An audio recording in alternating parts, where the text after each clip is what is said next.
बिस्मिल्लाहिर्रहमानिर्रहीम।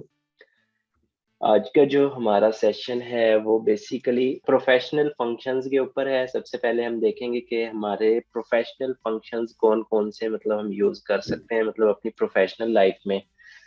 तो सबसे पहला जो हमारा फंक्शन है जो यूज होता है वो टेक्स्ट ज्वाइन का होता है। आपने अक्सर देखा होगा कि आप फॉर्म फिल करते हैं, वहाँ जो है ना आपका कोई भी इंटरनेट पे भी आप फॉर्म फिल करते हैं, कोई यूनिवर्सिटी है उसके एडमिशन्स आए हुए हैं तो आप उसके लिए अप्लाई करते हैं, तो वहाँ आपका फर्स्ट नेम लास्ट नेम लिखा हुआ होता है। तो आप सेपरेटली जो है ना पुट करते हैं first name middle name last name. तो उसके बाद मतलब आप डिफरेंट उनकी जो है ना हमारी रिक्वायरमेंट्स होती है जो आपको कंप्लीट करनी होती है। उसमें आपका क्या होता है, एक प्रोसीजर होता है जिसमें आप टैक्स ज्वाइन मतलब मैं जैसे कह सकता हूँ कि आपका टैक्स ज्वाइन जो है ना वो करते हैं, मतलब आपका फादर नेम और आपका नेम वो दोनों कंबाइन किए जाते हैं जब एक्सेल में कन्वर्जन होती है। जैसे अब ये देखें, मैंने एक नेम लिखा है, फर्स्ट नेम जो है वो फवाद है, दूसरा नेम जो है वो अहमद है। तो मैंने टैक्स ज्वाइन किया है तो वो फवाद अहमद कंबाइन हो गया है। ठीक है। तो इसी की एक एग्जांपल मैं मतलब आपको अगर करवाना चाहूँ तो मैं नीचे आ जाता हूँ। तो मैं यहाँ जूम कर रहा हूँ ताकि आपको आइडिया हो कि हम कैसे करते हैं। तो अब देखें, मैं यहाँ कुछ सेंटेंस लिखूंगा। फॉर एग्जांपल मैं यहाँ लिखता हूँ, दिस इज माइक्रोसॉफ्ट ऑफिस। ठीक है। तो मैंने मतलब ये 4 वर्ड्स लिखे हैं। तो अब मैं चाहता हूँ कि यहाँ जो है ना मेरे ये 4 वर्ड्स जो है ना ये कंबाइन हो जाए, चारों वर्ड एक टाइम में, मतलब ये एटा वन सेल जो है ना मतलब ये होना चाहिए। तो इसके लिए हम टेक्स्ट ज्वाइन का फंक्शन यूज करते हैं जिसको हम लिख सकते हैं इज इक्वल टू, आप लिखेंगे टेक्स्ट ज्वाइन। ये देखें टेक्स्ट ज्वाइन आ गया है, इस पे क्लिक करेंगे। उसके बाद वो कह रहे हैं कि डेलीमीटर आपका क्या है, मतलब आपने टेक्स्ट जो ज्वाइन करना है उसको बीच में आप जो है ना स्पेस भी दे सकते हैं, कॉमा भी लगा सकते हैं, या फिर आप स्टेरिक भी लगा सकते हैं, कुछ भी आप लगा सकते हैं। तो हमारा जो डेलीमीटर है वो स्पेस है, तो मैंने जो है ना एक कोट में स्पेस लिख दी है, फिर मैंने कॉमा लगाया है। अब वो कह रहे हैं कि आपने इग्नोर करनी है एम्प्टी सेल्स या फिर नहीं करने, मतलब अगर इनके बीच में कोई एम्प्टी सेल है तो वो इग्नोर हो जाएगा, मतलब वो आपके इस टेक्स्ट में नहीं आएगा। ठीक है। तो आपने सारी फिल की हुई है तो आप इग्नोर नहीं करना चाहते तो आप कहेंगे इंक्लूड कर लें एम्प्टी सेल्स भी। तो इसमें हमारा कोई एम्प्टी सेल है ही नहीं, तो आपकी मर्जी है, जो भी आप यूज करना चाहे वो कर सकते हैं। तो अब मैंने ये मतलब फॉल्स लिख दिया है। उसके बाद वो आपको कह रहा है कि आपने text one text two text three जो है ना ये कॉमास में जो है ना लिखने हैं। तो मैंने सॉरी यहाँ डबल, मैं यहाँ ट्रू और फॉल्स की जगह आप वन और टू भी, जीरो और वन भी यूज कर सकते हैं। ट्रू के लिए आप वन करते हैं और फॉल्स के लिए जीरो यूज करते हैं। ठीक है। तो आपने पहला टेक्स्ट सेलेक्ट किया, फिर कॉमा, फिर ये देखें आपको ये बोल्ड करके बता रहा होगा कि आप किसकी बारी है, आपने क्या परफॉर्म करना है। ये एक ट्रिक होती है कि फार्मूले को अंडरस्टैंड करना है आपने कि कैसे फार्मूला यूटिलाइज हो रहा है। ठीक है। तो आपने पहला सिलेक्ट कर लिया है, उसके बाद आपने दूसरा सिलेक्ट किया, कॉमा डाला है। ये देखें आपको ये बता रहा है अभी टेक्स्ट थ्री की अब जो है ना बारी है, फिर टेक्स्ट फोर की बारी है। ये देखें आप मतलब इंसर्ट करते जाएंगे, ब्रैकेट क्लोज कर देंगे और आपने इंटर करना है। तो यहाँ देखें आप, ये आपका टेक्स्ट ज्वाइन होकर आ गया। यहाँ देखें मतलब आपने 4 डिफरेंट सेल्स जो है ना वन बाय वन राइट किए हैं और एट अ मतलब वन सेल पे जो है ना आपका कंबाइन आ गया है। This is Microsoft office.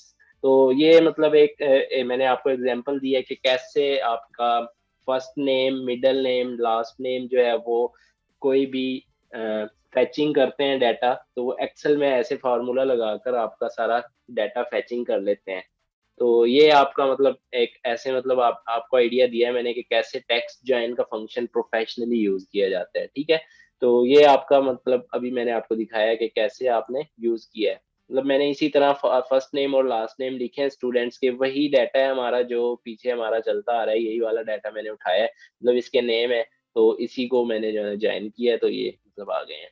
तो इसी तरह स्टूडेंट को जो मतलब आप मॉन्टेसरी स्कूल्स होते हैं तो वो भी इसी चीज को फॉलो करते हैं स्टूडेंट्स को लर्निंग के लिए। वो बेसिकली जो आप अगर इंटरनेशनली देखें तो वहाँ एक्सेल सॉफ्टवेयर स्टूडेंट्स मतलब छोटे बच्चों के लिए जो है ना यूज किया जाता है, ताकि उनको एक्सेल भी आ जाए और उनकी लर्निंग भी हो। उसमें क्या करते हैं, अल्फाबेट्स को जो है ना कंबाइन करवाते हैं। फॉर एग्जांपल मैं अगर आपको बताऊं कि हम लिख देते हैं, फॉर एग्जांपल मैं एक एग्जांपल दूंगा कि हम एनिमल नेम जो है ना सिखाना चाहते हैं स्टूडेंट को, तो आप कोई भी एनिमल नेम जो है ना वो ले सकते हैं। जैसे मैं ले रहा हूँ GOA, तो अब यहाँ जो है ना मैंने मतलब टी लिख दिया है। तो अब वो क्या करेंगे, स्टूडेंट को कहेंगे कि इसको कंबाइन करें तो क्या बनता है, गोट बनता है। तो यहाँ जो है ना वो टेक्स्ट ज्वाइन जो है ना अप्लाई करेगा, तो मतलब उससे क्या हो रहा है, उसकी प्रोफेशनल स्किल्स भी डेवलप हो रही है एक्सेल की। और दूसरा ये कि उसको लर्निंग भी हो रही है उसकी, वो सीख रहा है इस चीज से। तो ये चीजें मतलब सारी, अब हम इसको एक और अगर मैं आपको करके दिखा दूं, तो टेक्स्ट ज्वाइन का फार्मूला यूज करेंगे आप। डेलीमीटर जो है वो आप कुछ भी यूज कर सकते हैं। इसमें डेलीमीटर जो है ना, मैं कहता हूँ कि एक मतलब हर टेक्स्ट के बाद जो है ना हमारा स्टैरिक आना चाहिए, या फिर हम कह देते हैं कि ये मतलब हम यूज कर लेते हैं इसको। तो आपने फिर इग्नोर या ट्रू मतलब फॉल्स जो भी है इसको, उसके बाद आपने सेल्स सेलेक्ट कर लेने। तो ये आपका गोट आ गए। देखें इसमें मतलब आपका, इसमें मैंने स्पेस दी थी तो स्पेस आई है। इसमें मैंने जो है ना यूज किया था डेलीमीटर आपका। आप इसको डॉट भी कह सकते हैं, कोई भी मतलब आप यूज कर सकते हैं इसके लिए। तो ये मतलब इसमें गोट आ गया है। तो ये चीज मतलब होती है। अब उसमें ये क्या करते हैं, मैं यहाँ क्या करता हूँ, टी की जगह मैं क्वेश्चन मार्क कर देता हूँ। तो अब आप यहाँ देखें GOA और क्वेश्चन मार्क, तो आप स्टूडेंट से पूछेंगे भैया यहाँ क्या पुट करना है, हमने अल्फाबेट कौन सा यूज करना है। तो ऐसे मतलब प्रोफेशनली भी देखा जाता है, वहां जस्ट एक लर्निंग नहीं देखी जाती, वहां देखा जाता है कि आपने एक्सेल भी सीखना है और आपने मतलब ये सारी चीजें मतलब अब आप ऐसे करेंगे तो स्टूडेंट की लर्निंग जो है ना, एक तो इसमें होगी कि वो अल्फाबेट्स लर्निंग सीख रहा है, दूसरा ये कि वो एक्सेल को भी सीख रहा है। तो मतलब ऐसे आपके तरीके होते हैं सिखाने के, कि आप बच्चों को ऐसे डायरेक्ट नहीं सिखा सकते, एक एक फार्मूला आप बच्चों को नहीं बता सकते। तो वहाँ जस्ट ऐसे मतलब आप यूटिलाइज कर सकते हैं एक्सेल को। ठीक हो गया। तो ये हमारा जो आज का अभी हमने किया है टेक्स्ट ज्वाइन के बारे में किया है। तो आपने ये मतलब ऐसे करना है कि इसको किसी भी जगह यूटिलाइज करना है आपने। फॉर एग्जांपल मैं आपको एक एग्जांपल दे चुका हूँ कि आपने फर्स्ट नेम और लास्ट नेम लिया है। मैंने जो लिया है, आप जो है ना इसको कह सकते हैं कि your name and father name, या फिर आप कह सकते हैं कि यूर यूनिवर्सिटी एंड डिपार्टमेंट। तो कोई भी मतलब आप एग्जाम्पल यूज कर सकते हैं इसके लिए। आप यूज करके मुझे जो है ना दिखा सकते हैं। तो आप अपने बिहाफ पे जो है ना प्रैक्टिस करेंगे तो ज्यादा आपको अंडरस्टैंडिंग लगेगा। आप प्रैक्टिकल लाइफ देखेंगे, प्रैक्टिकल लाइफ में ये कहाँ यूज हो सकता है, तो वो फिर सारी आपकी जो है ना लर्निंग होती है। तो नेक्स्ट जो है हमारा कॉनकैट, जो हमारा एक यूज होता है, ये भी इसी तरह वर्क करता है जैसे टेक्स्ट ज्वाइन कर रहा है वर्क। तो कॉनकैट भी मैं आपको दिखा देता हूँ कि कैसे हम यूज करेंगे। वही मैं एग्जांपल ले रहा हूँ जो अभी मैंने की है। तो मैं इसी को डाटा को कॉपी कर रहा हूँ और मैं नीचे लेकर आ रहा हूँ। तो ये मैंने मतलब ले लिया एग्जांपल, इसको डिलीट कर रहा हूँ। अब यहाँ मैं कनकैट करूंगा। कनकैट और टेक्स्ट ज्वाइन में क्या डिफरेंस है वो आप देख लेंगे। तो मैं कनकैट का फार्मूला लगा रहा हूँ। उसमें देखें आपका डेलीमीटर था कनकैट में, वो उसका जो आपने अभी टेक्स्ट ज्वाइन किया है उसमें आपका कोई भी डेलीमीटर आप यूज कर सकते हैं। जबकि आपका जो कनकैट है वो बेसिकली आपके दो वर्ड्स को अटैच करता है। तो अब इसमें स्पेसिंग ऑटोमेटिकली ही आ जाएगी। जैसे अब देखें, ये कह रहा है कि टेक्स्ट वन, उसमें आपका डेलीमीटर पूछा था, कनकैट में डेलीमीटर नहीं पूछ रहा वो आपसे। तो मैं सिलेक्ट कर रहा हूँ, जैसे मैंने एक सिलेक्ट किया टेक्स्ट वन, कॉमा लगाया, टेक्स्ट टू सिलेक्ट किया है, इसी तरह आप मतलब सिलेक्शन कर देंगे। अब मैं अगर नीचे से भी करता हूँ तो नीचे भी पिक करेगा। लाजमी नहीं है कि आप एक सीक्वेंस में एक ही रो से डाटा उठाएं, आप डिफरेंट रोज से भी डाटा उठा सकते हैं, डिफरेंट सेल से भी आप डाटा उठा सकते हैं। तो आप अपनी मर्जी से कोई भी डाटा उठा सकते हैं। तो मैं जो है ये एक ही सीक्वेंस में अभी लेकर जा रहा हूँ। फिर उसके बाद आपने जब ये कंप्लीट कर लिया है तो आपने ब्रैकेट क्लोज कर लेनी है और इंटर करना है। तो ये देखें आपका ऑटोमेटिक जो है ना दिस इज माइक्रोसॉफ्ट ऑफिस आ गया है। ठीक हो गया। तो अब ये कनकैट और टेक्स्ट ज्वाइन में डिफरेंस आपको अंडरस्टैंड हो गया होगा। तो अब हम देखते हैं नेक्स्ट। कैनकैट हमने देख लिया कि कैनकैट में जस्ट एक इजी हमारी एक है कि हमने जस्ट टेक्स्ट को यूज करना है और आपका रिजल्ट आ जाएगा। ठीक है। तो नेक्स्ट जो है हमारा वो है कि आपने फॉर एग्जांपल, अब एक होता है कि आपने डाटा जो लिया है वो डिफरेंट स्पेसिस में है आपके पास, मतलब आपके पास डबल स्पेसिस भी अक्सर ये होता है कि हम मिस्टेकनली जो है ना डबल स्पेस पुट कर देते हैं, ट्रिपल स्पेसिस पुट कर देते हैं, तो वो आपका फिर जो डाटा, अगर आपने टेक्स्ट जॉइन लगाया है या फिर कॉनकैट लगाया है, तो वो आपको फैच करके नहीं देगा। उसके लिए आपने ट्रिम का फंक्शन यूज करना है। ट्रिम बेसिकली आप वीडियोस में भी यूज करते हैं, आप कटिंग के लिए यूज करते हैं बेसिकली ट्रिम को। तो अब ये देखें, आपने मोर स्पेसिस मतलब है आपके हर नेम में जो है ना कहीं, अब यहाँ देखें, यहाँ तकरीबन 3 to 4 स्पेसिस है, और यहाँ 1 स्पेस है, यहाँ भी 3 to 4 स्पेसिस है। तो आप चाहते हैं कि एक सीक्वेंस में डाटा है ना हमारा, मतलब स्पेसिस हमारी खत्म हो जाए, तो उसके लिए आप फंक्शन यूज करते हैं ट्रिम का। तो इसकी एग्जांपल मैं ऐसे देता हूँ आपको कि जैसे अब यहाँ जो है ना मैं क्या करता हूँ, मैंने एक ये लिखा हुआ है तो इसी को मैं कॉपी करता हूँ। कॉपी करने के बाद मैंने इसको यहाँ जो है ना पेस्ट कर देना है एज अ वैल्यूज, मतलब यहाँ फार्मूला नहीं लगेगा। अगर आप एज अ वैल्यूज पेस्ट करते हैं तो आपका फार्मूला नहीं है, ये आपका वर्ड है, देखें, मतलब आपके वर्ड्स हैं ये। अगर आप फार्मूला पुट करना चाहते हैं तो आपने पेस्ट करना है जैसे फार्मूला है, ठीक है। तो अब मैं क्या करता हूँ, यहाँ मैं स्पेसिस डाल देता हूँ, डिफरेंट स्पेसिस डाल रहा हूँ, लाजमी नहीं है कि सेम स्पेसिस हो, किसी में एक है, किसी में दो है, किसी में तीन है। तो आपने इसको क्या करना है, आपने इसको एक अरेंजमेंट में लेकर आना है। तो उसके लिए आपने यूज करना है ट्रिम फंक्शन। तो आप ट्रिम अगर यूज करेंगे, उसके बाद आपने टेक्स्ट जो आपका है उसमें वो कर लेना इंसर्ट, और आपने इंटर करना है। तो ये देखें, आपका जो स्पेसिस थी वो जस्ट 1 स्पेस के हिसाब से उसने जो है ना आपको अरेंज करके दे दिया है। तो ज्यादातर ये भी डाटा एंट्री में यूज होता है, जहां आपका जो डाटा है वो डिफरेंट वेबसाइट से आता है, या डिफरेंट मतलब रॉ मटेरियल आपका जो है ना प्रोवाइड किया जाता है आपको। उसमें जो है ना आप बार बार, अब मैं क्या करता हूँ, अगर मेरे पास ये डाटा बहुत ज्यादा है, अगर देखा जाए तो मेरे पास ये डाटा बहुत ज्यादा है, तो मैं लाजमी नहीं कह रहा हूँ कि सेम डाटा है, डिफरेंट होता है। तो अब आप क्या करेंगे, यहाँ एक एक की आप स्पेस कम करेंगे तो आपका कितना टाइम कंज्यूम होगा आप देख सकते हैं। यहाँ मैं अगर करने बैठ जाऊँ इसको तो मैं तकरीबन बहुत टाइम मेरा वेस्ट हो जाएगा। तो उसके लिए मतलब कोशिश ये करें कि आप एक्सपर्ट हैं एक्सेल के, तो आपने फार्मूला जो है ना ऐसा यूज करना है जिससे आपका टाइम कंज्यूम कम हो। मतलब बेसिकली एक्सेल, माइक्रोसॉफ्ट वर्ड और पावर पॉइंट यूज ही इसीलिए किया जाता है कि आपका टाइम सेव हो सके और आपका जो डॉक्यूमेंट है वो डिजाइन हो प्रोफेशनली। तो आप अगर इस तरह अगर स्पेसिस कम करेंगे तो हो सकता है कहीं कहीं दो स्पेसिस भी रह जाएं, जैसे अब मैंने यहाँ जो है ना दो दो स्पेसिस मिसिंग कर दिए हैं, यहाँ मतलब दो स्पेसिस हैं, ये देखें, दो स्पेसिस आपकी एक्स्ट्रा है। तो मतलब आप अगर फार्मूले से करते हैं तो आप कह सकते हैं कि मैं कॉन्फिडेंट हूँ कि मेरा फार्मूला लगा हुआ है तो मेरा डाटा जो है वो एक्यूरेट है, मतलब 100% आप गारंटीड कह सकते हैं। जबकि आप मैनुअली अगर इंसर्ट करते हैं तो आप गारंटीड नहीं कह सकते कि मेरा जो डाटा है वो अकॉर्डिंग टू रिक्वायरमेंट है, ठीक है। तो ये हमारा जो था ट्रिम का फंक्शन था, कैसे हम ट्रिम का फंक्शन यूज करते हैं।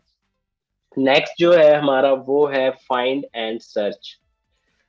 फाइंड एंड सर्च जो है वो आपका यूज होता है, आपने अगर कोई लेटर फाइंड करना है, फॉर एग्जांपल मैं कहता हूँ कि मेरे पास एक स्टेटमेंट है, जैसे अब मैंने जो अभी स्टेटमेंट लिखी थी ये है, दिस इज माइक्रोसॉफ्ट ऑफिस।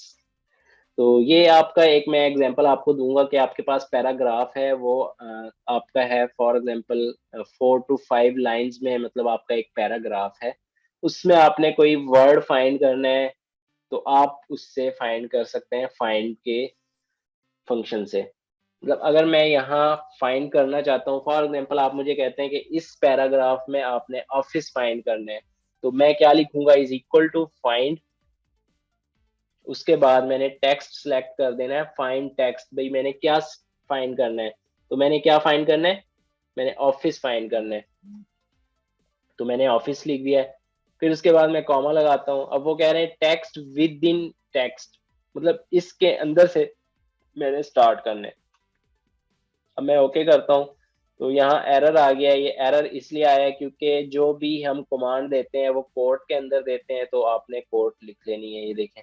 अब आपका आंसर जो है वो 19 आया है। 19 क्यों आया है, तो आपको मैं ये बता दूं कि ये वर्ड काउंट करता है और आपको बताता है कि आपके किस वर्ड नंबर पे ऑफिस स्टार्ट हो रहा है।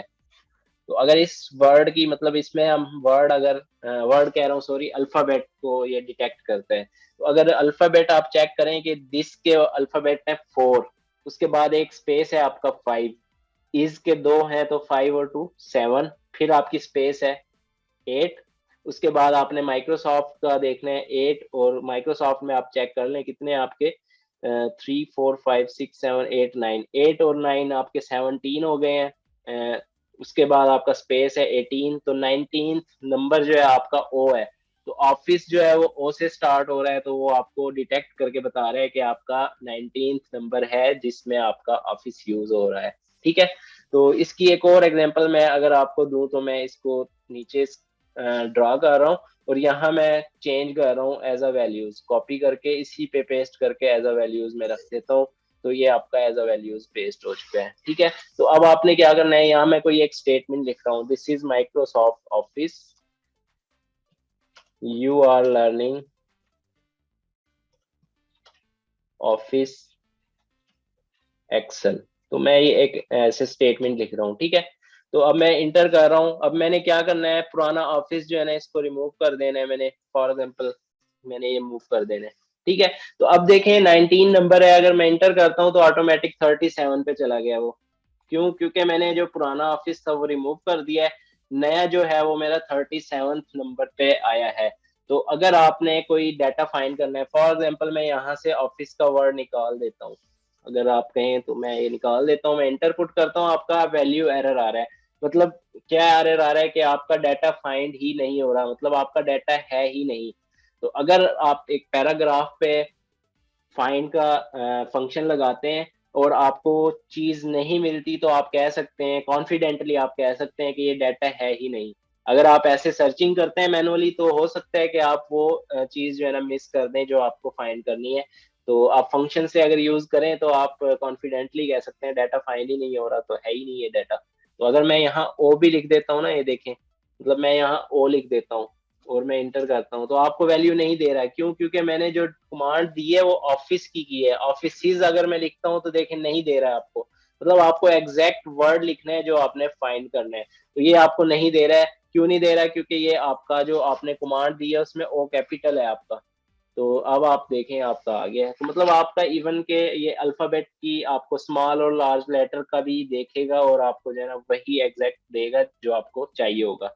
ठीक है, तो ये आप 38 से आप आइडिया लगा सकते हैं कि 38 अल्फाबेट है जो आपका ऑफिस स्टार्ट हो रहा है जिससे। ठीक है, तो ये आपका था फाइंड का जो आप फंक्शन यूज कर सकते हैं। एक्सेल में भी ये यूज किया जा सकता है, और मतलब फार्मूला तो एक्सेल में यूज किया जा सकता है। बाकी अगर आप दूसरे तरीके से फाइंड एंड सर्च करना चाहें वो भी आप फाइंड एंड सर्च यहाँ से कर सकते हैं। मतलब आप कोई भी लेटर अगर फाइंड करना चाहें तो यहाँ से आप फाइंड करेंगे तो वो आपको सेल नंबर देगा। मतलब अगर मैं यहाँ ऑफिस लिख देता हूँ तो मैं फाइंड ऑल करता हूँ तो मुझे बता रहा है कि आपका जो ऑफिस है वो दो जगह यूज हुआ है। देखें प्रैक्टिस फाइल में टेक्स्ट ज्वाइन में आपका जो सेल नंबर H18 है वो आपका ऑफिस है, और H20 जो है उसमें भी ऑफिस यूज हुआ है। तो H18 जो है वो मेरा ये है और H20 मेरा ये है। तो मतलब आप ऐसे देख सकते हैं, कोई भी अगर आपका डाटा है तो आप फाइंड एंड सर्च भी कर सकते हैं। दूसरा आप फाइंड का अगर फंक्शन यूज करते हैं तो वो आपको एग्जैक्ट वैल्यू देगा कि आपने कहाँ फाइंड करना है कहाँ नहीं करना। ठीक है, तो ये आपका था जो अभी मैंने आपको बताया है वो फाइंड के बारे में बताया है। सर्च का फंक्शन थोड़ा सा इससे डिफरेंट है। मतलब अब आप अगर यहाँ देखें तो मैंने सर्च किया है वही चीज, मतलब आपने अहमद लिखी है फॉर एग्जांपल, मैंने अहमद सर्च किया है और H2 में सर्च किया है, तो वो आपको वही चीज दे रहा है जैसे आपका फाइंड का फंक्शन दे रहा था। तो फाइंड मतलब आप फाइंड भी यूज कर सकते हैं, सर्च भी यूज कर सकते हैं, दोनों ने आपको आंसर वही देना है जो आपने सर्च करना है। ठीक है, अब यहाँ देखें सर्च का मैं आपको ज्यादा नहीं मतलब इम्प्लीमेंट नहीं करूंगा, आपको जस्ट दिखा देता हूँ कि आपने सर्च फंक्शन लगाया है और आपने सर्च क्या करना है, अहमद सर्च करना है H2 में से। तो H2 आपका ये है, फवाद अहमद में से आपने अहमद सर्च करना है कौन से नंबर पे है, तो उसने बता दिया आपको कि 7th नंबर पे है। तो आप देख सकते हैं कि 1 2 3 4 5 6 स्पेस 7th पे आपका ए स्टार्ट हो रहा है, तो उसने आपको बता दिया कि ए है।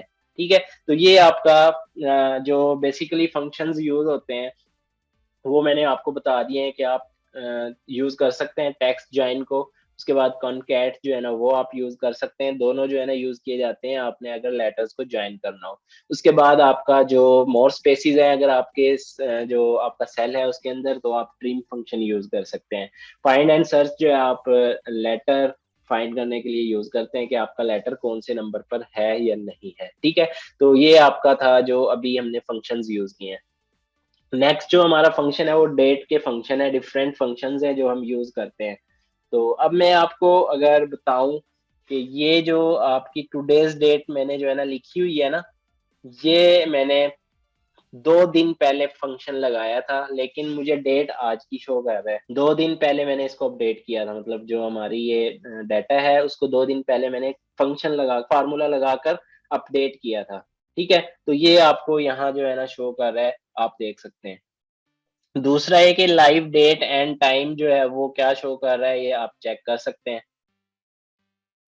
मतलब आपको यहाँ जो है ना आज की डेट दिखा रहा है, मैंने 2 दिन पहले फंक्शन लगाया था, लेकिन डेट आज की दिखा रहा है। अगर मैं इसको कल ओपन करता हूँ तो ये कल की डेट दिखाएगा, परसों ओपन करता हूँ तो परसों की डेट दिखाएगा। तो ये एक हमारा फंक्शन यूज होता है इज इक्वल टू टूडे, और आपने ब्रैकेट्स स्टार्ट और क्लोज कर देनी है, तो वो आपको आज की डेट के बारे में बताएगा, जो लाइव आपकी डेट होगी अकॉर्डिंग टू योर कंप्यूटर।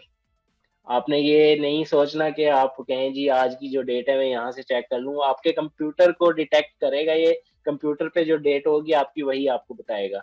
ठीक है, तो अब आप ये देखें, मैं यहाँ टूडेज डेट जैसे अब ये लिखी हुई है, तो मैं यहाँ फार्मूला लगा देता हूँ इज इक्वल टू टूडे। मैं आपको जस्ट इम्प्लीमेंट करके दिखा रहा हूँ कि कैसे होता है। इंटर करता हूँ तो ये देखें आपको उसने आज की डेट दिखा दी है, 25/12/2021। ठीक है, तो आप ऐसे टुडे का फंक्शन यूज करते हैं ज्यादातर। मैं आपको आइडियली बता देता हूँ कि कोई भी डॉक्यूमेंट आप ओपन करते हैं ऑफिस लेवल पर, तो सबसे पहले आपने पहला जो सेल होता है ना उस पर ये डेट लिख लेनी होती है, डेट। फिर उसके बाद अगले सेल में आपने इज इक्वल टू टुडे लिख देते हैं, तो आपने मैनुअली टाइप नहीं करना होता।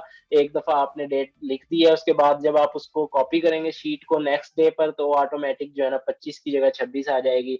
उससे नेक्स्ट डे अगर आप अपनी कोई बनवाते हैं, इनवाइस बनाते हैं या कोई डाटा आप रिकॉर्ड करते हैं, तो आपके रिकॉर्ड जो है ना डाटा डेट के हिसाब से होगा। ठीक है, तो मतलब आप ये फार्मूला यूज कर सकते हैं 2 डेज के लिए जस्ट। ठीक है, ये आपका एक फंक्शन यूज होता है डेट का। उसके बाद आपका लाइव, अगर आपने डेट एंड टाइम के बारे में देखना है तो आप ये फार्मूला यूज कर सकते हैं।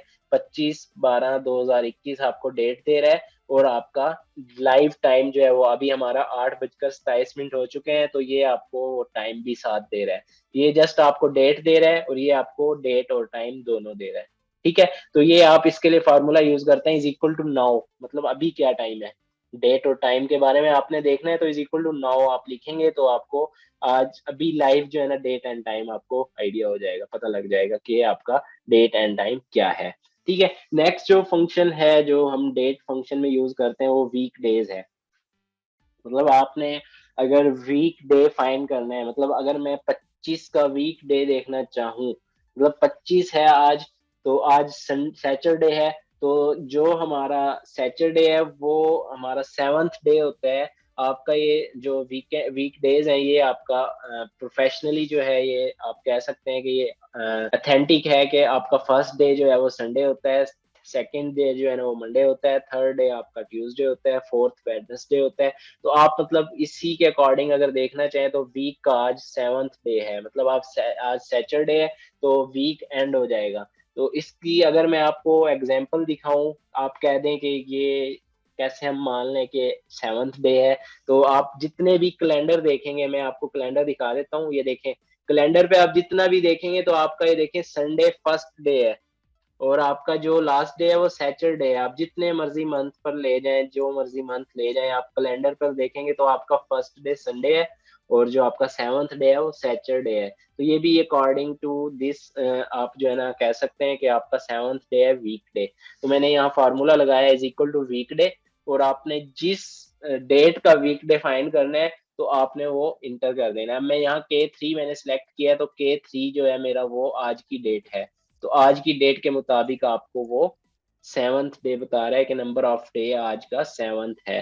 ठीक है, तो ये आप मतलब यूज कर सकते हैं, जहां आप यूटिलाइज करना चाहें इसको यूज कर सकते हैं। ठीक है, तो नेक्स्ट जो है हमारा फंक्शन वो है एंड ऑफ मंथ, मतलब ईओ मंथ आप फंक्शन यूज करते हैं इसके लिए, एंड ऑफ मंथ। तो आपने किसी भी मंथ का एंड डे देखना है, जैसे अब अक्सर हम कंफ्यूज होते हैं कि अब मैं बात करूं तो अगर मैं आपसे पूछूं दिसंबर के कितने डेज होते हैं तो थोड़ा सा एक कंफ्यूजन होती है, 30 होते हैं, 31 होते हैं।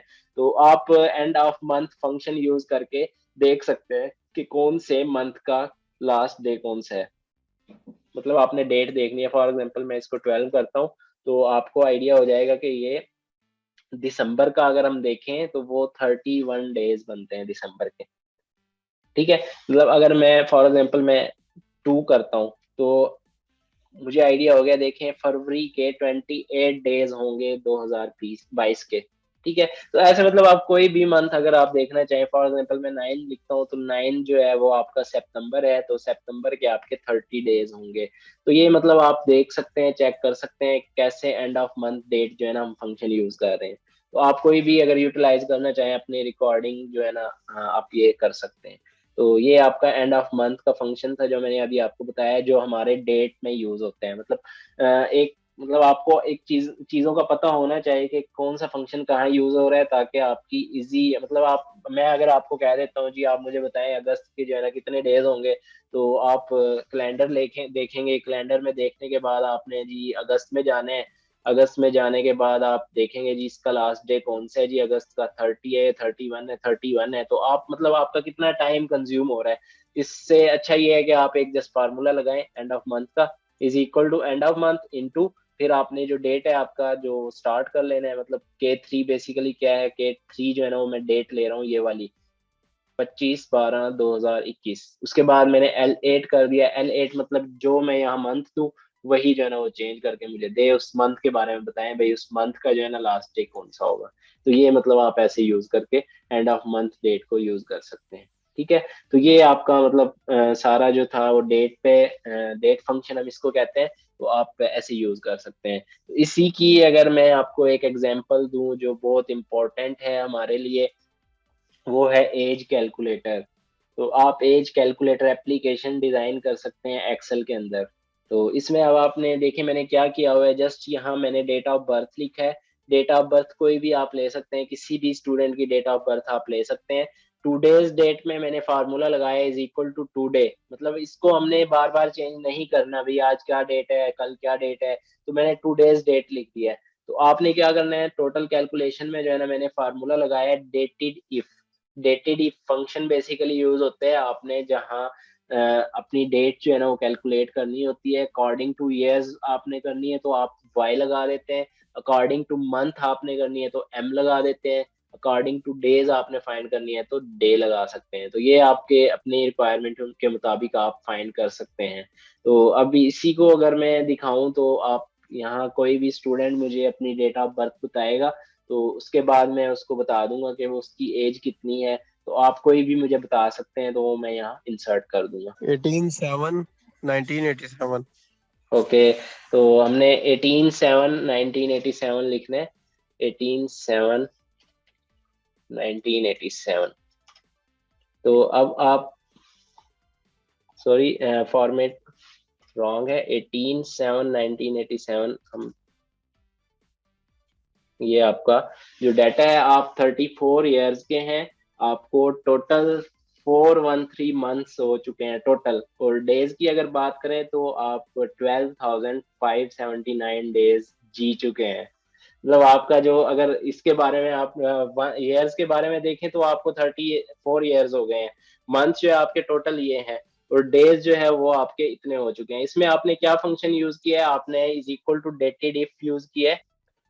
डेटेड इफ लिखना है, उसके बाद आपने सिलेक्ट करना है जो आपका Q2 और Q3। मतलब आप कह सकते हैं कि आपने पहले जो है ना स्टार्ट का जो आपकी जो डेट है वो लिखनी है, फिर उसके बाद आपने Q3 लिखना है। उसके बाद आपने कॉमा डालकर, अगर आपको ईयर्स में चाहिए तो आप बाय लिख देंगे, अगर आपको ईयर्स में चाहिए। अगर आपको मंथ में चाहिए तो वाई की जगह आप एम लिख देंगे। ये देखें आपका जो है ना ईयर्स आपने 34 मतलब जो है ना उसका आ गया आंसर। अगर आपको चाहिए मंथ में तो आप एम लिख देंगे, तो आपको ये टोटल मंथ्स कैलकुलेट करके बताएगा। इसका डिफरेंस मतलब आपका डेट डेट का डिफरेंस बताएगा आपको ना। तो ये आप अगर डेज में अगर काउंट करना चाहें तो आप डी लिख देंगे, तो ये आपको डेज में बताएगा। तो ये आपका मतलब आप यूज कर सकते हैं एज कैलकुलेटर, इसको हम कहते हैं। तो ये एक किस्म की एप्लीकेशन है।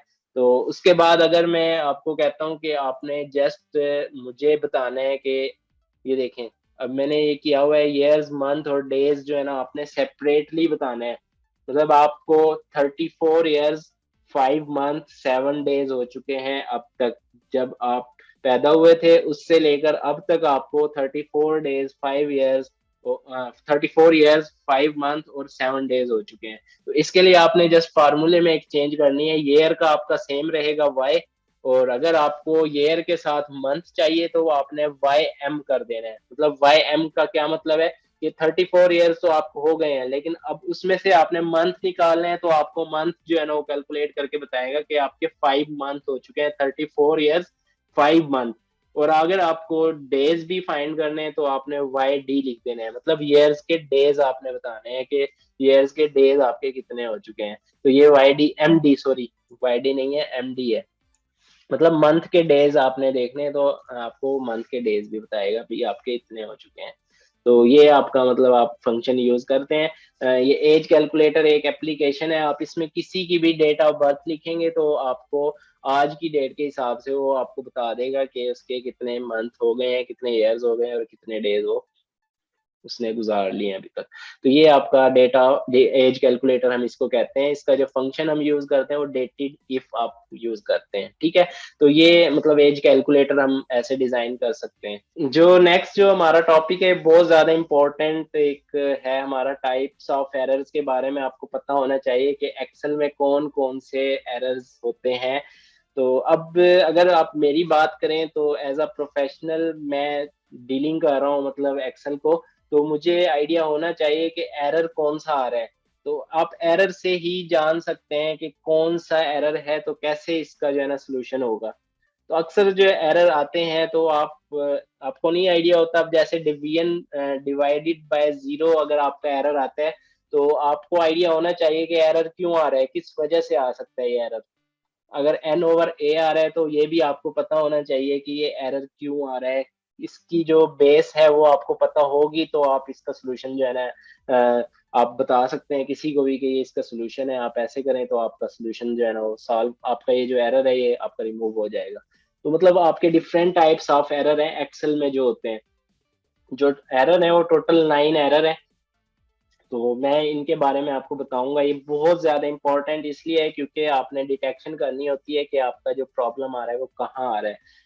अब आपको एक जो एक्सेल फाइल मिलती है वो आपको हलवा नहीं मिलती, मतलब उसमें डिफरेंट प्रॉब्लम्स होती हैं, तो आपने वो सोल्यूशन उनके जो है ना खुद सजेस्ट करने होते हैं, खुद ट्राई करने होते हैं सोल्यूशन, और आपको जो है ना फाइल को फैच करके देना होता है ओरिजिनल फॉर्म में। मतलब आप इजीली मतलब इतनी इजीली जो है ना इसको सॉल्व नहीं कर सकते। इसका बहुत ज्यादा प्रॉब्लम्स जो है ना आती है। इसके बारे में अगर मैं आपको दिखाता हूँ तो आप जैसे अभी मैंने जो है ना इंसर्ट किया था मैंने अब आप मैं इसको ये दिखा देता हूँ आपको। ये देखिए यहाँ वैल्यू एरर आ रहा है।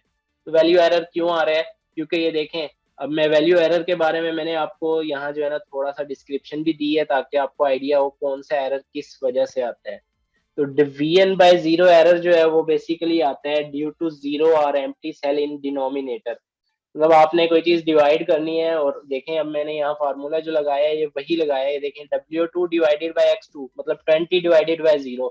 20 डिवाइडेड बाय 0 आपको पता है कि वो इनफाइनाइट होता है, तो इनफाइनाइट जो है कोई वैल्यू नहीं है, तो उसने डिवीजन बाय जीरो एरर दे दिया। आपको यहाँ से आइडिया हो जाना चाहिए डिवीजन बाय एरर जीरो जहां भी देखेंगे आपको आइडिया हो जाना चाहिए कि आपका जो या तो एम्प्टी सेल है जीरो वाली, यहाँ मतलब अगर मैं एम्प्टी रख देता हूँ या एम्प्टी सेल है, या फिर इसमें जीरो आया हुआ है जो कि इनफाइनाइट आपको नंबर दे रहा है जिसकी वैल्यू नहीं होती, तो वो आपका डिवीजन बाय जीरो एरर दे रहा है। ठीक है। तो ये आपके एरर की टाइप्स हैं, इनके बारे में आपको आइडिया होना चाहिए। अगर आप इसको अच्छे तरीके से समझ लें एरर्स की टाइप्स को, तो आप मैं कह सकता हूँ कि आप इजीली सॉल्व कर सकते हैं कोई भी एरर। ठीक है। तो जो नेक्स्ट हमारा एरर है, मैंने अभी आपको डिवीजन बाय जीरो का बताया, 9 टाइप्स है, आपने सारी टाइप्स देखनी है और मैं आपको डिटेल्ड बताऊंगा कि कौन कौन सा एरर किस जगह अकर होता है और कैसे अकर होता है। मैं आपको टाइप भी करके दिखाऊंगा सारा कुछ, मतलब आपको जो मैं आइडिया दूंगा। ठीक है। तो नेक्स्ट जो एरर है वो हमारा है एन ओवर ए एरर। एन ओवर ए एरर जो है वो आपका वहीं आएगा जहां आपका डाटा फाउंड नहीं होगा। ज्यादातर ये एरर जो आपका आता है वो वी लुकअप और एक्स लुकअप में आता है, जहां आपकी वैल्यू नहीं होती वहां ये एरर आता है। फॉर एग्जाम्पल यहाँ मैंने देखें एक वी लुकअप फार्मूला लगाया है, VLOOKUP फार्मूला क्या कह रहा है आपको कि वैल्यू आपकी है W2 आपका जो है वो ये है 20, ठीक है। उसके बाद आपने जो अरे सिलेक्ट किया है वो W2 से लेकर V2 से लेकर V10 तक सिलेक्ट किया है, मतलब V2 से V10 तक आपने सिलेक्ट किया है, इसमें 20 है ही नहीं, आप चेक कर सकते हैं, ठीक है। तो उसके बाद मैंने कॉलम नंबर 1 दिया है, मतलब कॉलम नंबर 1 भी हमारा यही है, तो इसमें 20 नहीं है, तो उसने डाटा फाउंड नहीं किया, तो N/A एरर आ गया आपका।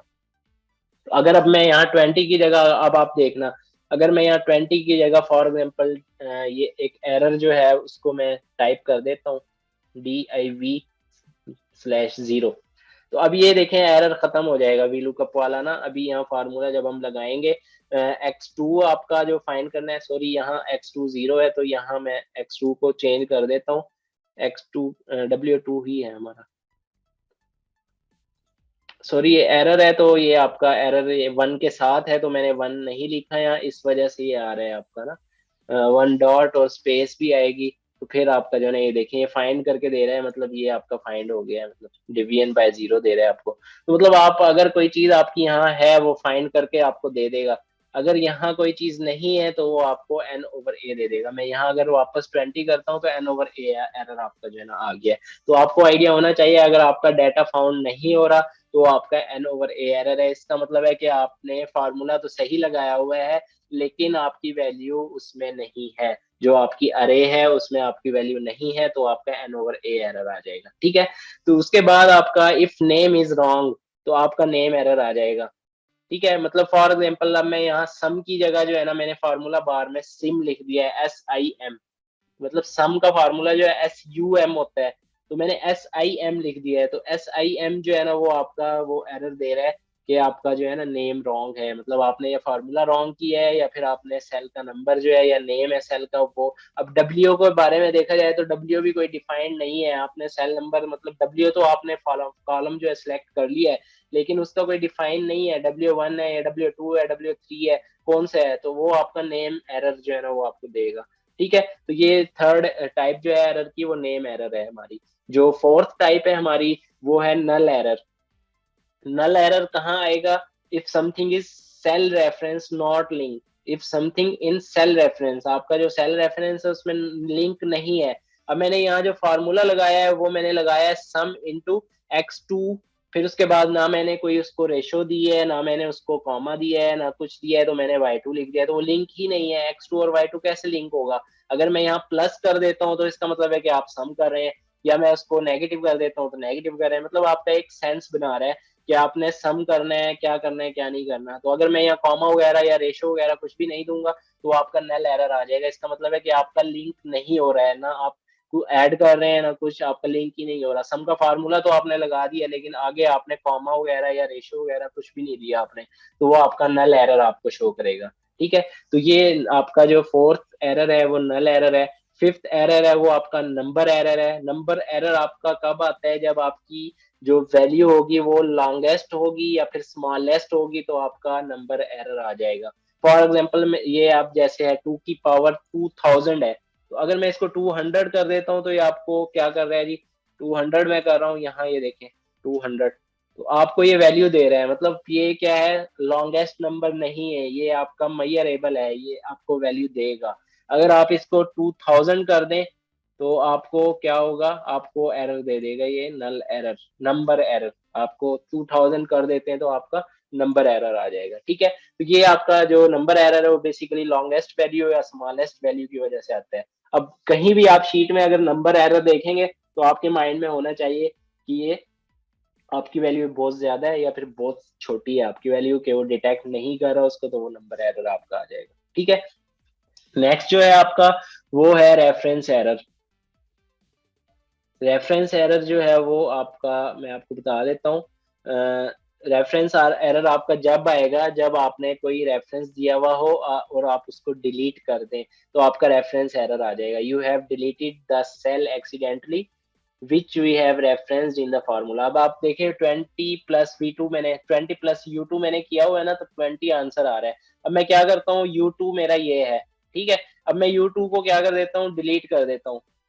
डिलीट करूंगा, अब ये पूरा कॉलम है तो मैं इंटायर कॉलम को डिलीट करता हूँ, तो अब आप चेक करें यहाँ जो आपकी 20 वैल्यू थी वहां आपका रेफरेंस एरर आ गया है, देखिए। मतलब आपने कोई डाटा जो आपने लिंक किया हुआ था वो डिलीट कर दिया, आपने कोई रेफरेंस किया हुआ था वो आपने डिलीट कर दिया, तो रेफरेंस वैल्यू आपका जो है ना एरर आ जाएगा।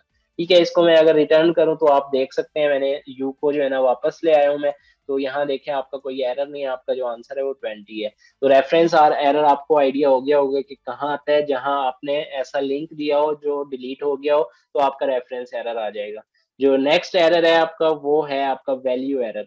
वैल्यू एरर बेसिकली जहां जहां जहां आता है वो आपको मैं बता देता हूँ। अगर आपने एक लिया हुआ है नंबर फॉर्मेट, एक आपने टेक्स्ट फॉर्मेट लिया है, और आप उनको लिंक करें, कंबाइन करें, जो आपका वैल्यू नहीं आ सकती तो वो आपको वैल्यू एरर दे देगा। फॉर एग्जाम्पल अगर मैं 20 के साथ 2R को ऐड करूं तो वो आपका कुछ भी सेंस नहीं देगा आपको। मतलब आप दोनों को अगर ऐड करें तो आपका वो वैल्यू एरर देगा।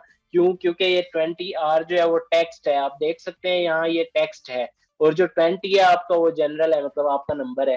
तो आप इन दोनों को, टेक्स्ट और नंबर को ऐड नहीं कर सकते एक्सेल में, ठीक है। तो आपका वैल्यू एरर आ जाएगा। जो नेक्स्ट आपका एट्थ एरर है वो आप अक्सर देखते होंगे, आपके जो हैश जो है वो आ जाता है। तो वो आपका इस वजह से आता है जहां आपकी स्पेस बहुत ज्यादा कम हो। डाटा होता है इसके अंदर, आप देखें मैं इसको अगर लेकर आ रहा हूँ इसके ऊपर, ये आपको क्या शो कर रहा है बेसिकली, ये आपको मैंने 9 का फार्मूला लगाया है यहाँ। मतलब 9 का मीन है कि आपकी डेट और उसके बाद आपका टाइम बता रहे हैं आपको। लेकिन यहाँ हैश है, क्यों नहीं दिखा रहा है? क्योंकि स्पेस आपकी विड्थ जो है वो कम है। तो अगर आप विड्थ को इंक्रीज करें, फॉर एग्जांपल ये देखें मैं वाई को इंक्रीज करता हूँ तो अभी ये शो कर रहा है। तो अगर मैं इसको डिक्रीज कर देता हूँ अगेन उसी चीज में चला जाएगा। तो ये आपका जो एरर है ये आपका आता है वहां जहां आपकी स्पेस कम हो। तो अब अगर आपका ऐसा कहीं आप देखते हैं तो आपको आइडिया हो जाना चाहिए कि आपने क्या करना है, यहाँ डबल क्लिक कर देना है तो आपका वो एरर खत्म हो जाएगा। तो ये आपका एरर जो एट्थ एरर है वो ये है आपका। जो नाइन्थ एरर है आपका वो स्पिल एरर है। स्पिल एरर बेसिकली वहां आता है जहां आपका फार्मूला कहीं लगा हुआ हो आपका, और उसके बीच में आपको जहाँ फार्मूले की वैल्यू आनी चाहिए वहां ऑलरेडी कोई डाटा पड़ा हो आपका, तो आपको स्पिल एरर मिलेगा। जैसे अब मैंने यहाँ फार्मूला लगाया है यूनिक W3/W4। W3 हमारा ये है और W4 ये है, मतलब दो सेल्स आप कह रहे हैं कि मेरे दो सेल्स आंसर में आने चाहिए यहाँ। तो लेकिन जो दो सेल्स हैं वो आप देखें, ये वन सेल है, इस फर्स्ट सेल है, और ये सेकंड सेल में मैंने पहले से ही कोई डाटा लिखा हुआ है, अभी ऑलरेडी डाटा है यहाँ। तो वो आपको एरर दे देगा स्पिल का।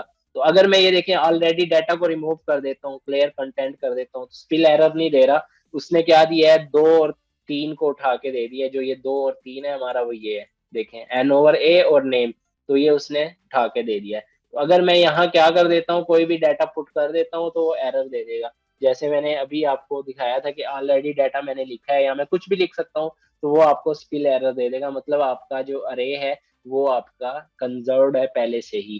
तो आपको क्या करना है, यहाँ से आपने ये डाटा रिमूव कर देना है तो आपको आपका आंसर मिल जाएगा। ये नाइन्थ एरर हमारा है, स्पिल एरर। तो मैं डिटेल से अभी आपको अगेन बता देता हूँ कि हमने 9 टाइप्स ऑफ एरर देखे हैं। पहला जो है वो हमारा डिवीजन एरर है, दूसरा है N/A एरर है, तीसरा नेम एरर है, चौथा नल एरर है, पांचवा नम एरर है, छठा जो है हमारा रेफरेंस एरर है, सेवंथ जो है वो वैल्यू एरर है, एट जो है हमारा हैश एरर इसको हम कहते हैं, और जो नाइन्थ है हमारा स्पिल एरर है। तो एरर्स के बारे में आपको पता लग गया है। तो अब जो नेक्स्ट एक क्वेश्चन होता है कि एरर्स के बारे में हमें आइडिया हो गया है कि आपका क्या एरर है। अब आपको कोई कहता है कि मेरा अगर ये एरर आ रहा है, चले छोड़े एरर आने दें, आप ये करें कि ये एरर शो ना हो। मतलब आपका एरर तो आ रहा है लेकिन आपकी फाइल में शो ना हो, ताकि जो दूसरा बंदा है वो इसको डिटेक्ट ना कर सके कि एरर है इसका। तो उसके लिए जो हम फंक्शन यूज करते हैं, इफ एरर का फंक्शन हम यूज करते हैं, जो हमारा नेक्स्ट टास्क है जो अभी हम करने जा रहे हैं, इफ एरर। तो इफ एरर के बारे में आपको मैं बता देता हूँ कि इफ एरर पे आप कुछ भी लिख सकते हैं। कुछ भी मीन कि आपने यहाँ देखे मैंने फार्मूला लगाया है, इफ एरर AC2। मतलब अब मैं कह रहा हूँ कि AC2 पे अगर कोई एरर आता है, कॉमा, उसके बाद मैंने जो पोर्ट लिखनी है वो मैं कुछ भी लिख सकता हूँ। तो यहाँ क्या होना चाहिए, फॉर एग्जाम्पल कोई मुझे कह देता है कि अगर यहाँ एरर आता है ना AC2 में, तो यहाँ जो AB है ना ये खाली हो जानी चाहिए, स्पेस मतलब कोई भी चीज नहीं, ब्लैंक होनी चाहिए। तो मैं यहाँ से क्या करूंगा, डाटा नॉट फाउंड को रिमूव कर दूंगा। तो ये जस्ट इसका मतलब है कि आपकी ब्लैंक है। तो मैं इंटर करता हूँ तो देखें अब आप यहाँ एरर है तो यहाँ डाटा नहीं शो हो रहा। अगर मैं यहाँ एरर नहीं करता, फॉर एग्जाम्पल ये डिवीजन बाय जीरो है ना, 10/0 मैंने लिखा हुआ है, इसकी जगह मैं कोई वैल्यू देता हूँ, तो यहाँ जो आपका ए बी है, यहाँ वैल्यू आ जाएगी।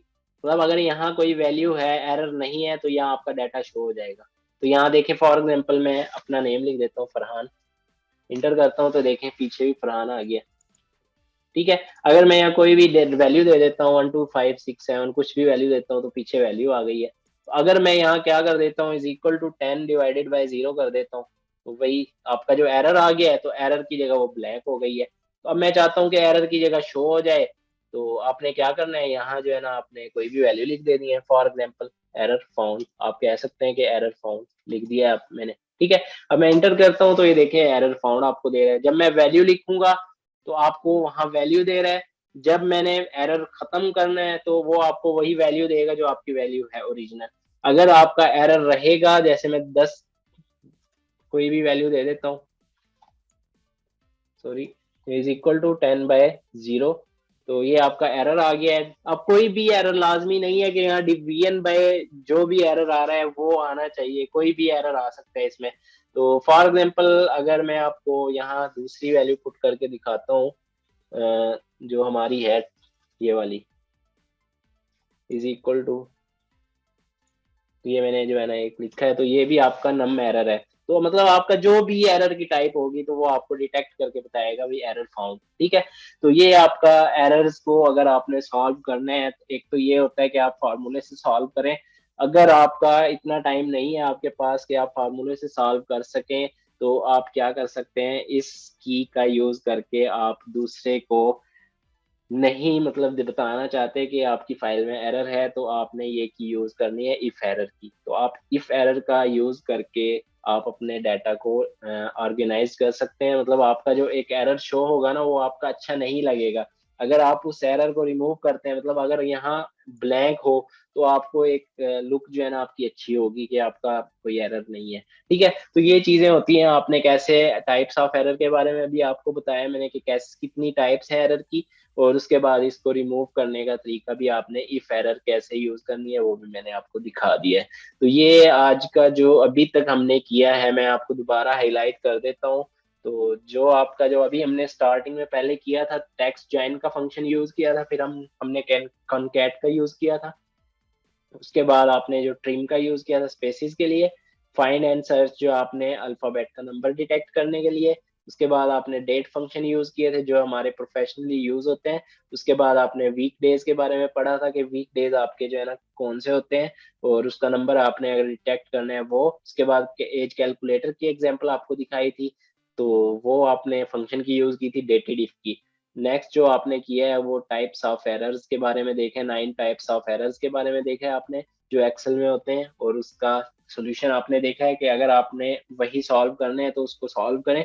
अगर वो आपका डिटेक्ट नहीं हो रहा, आपको सॉल्व नहीं करना आ रहा, तो उसका जो दूसरा तरीका होता है, आपने इफ एरर का फार्मूला लगा के उसको ब्लैंक कर देने। जो नेक्स्ट हम करने जा रहे हैं वो बहुत ज्यादा इम्पोर्टेंट है। इन सब से ज्यादा इम्पोर्टेंट जो है ना वो है, जो है आपकी प्रोटेक्शन। मतलब आप डाटा तो बना लेते हो, डाटा बनाना मतलब आपका एक काम है। तो आप चाहते हो कि आपका जो डाटा है वो उसका यूटिलाइज जो है वो पॉजिटिवली हो। ये नहीं कि आप जो है ना डाटा बनाते हैं और आपका यूज जो है ना वो सही नहीं हो रहा। मतलब इसकी एग्जांपल मैं आपको ऐसे दूंगा कि आप एक कंपनी के बॉस हैं। ठीक है, तो आपने क्या करना है, आपने सेपरेटली डिजाइन करना है डॉक्यूमेंट को, मतलब आपने एक्सेल को सेपरेटली डिजाइन करना है।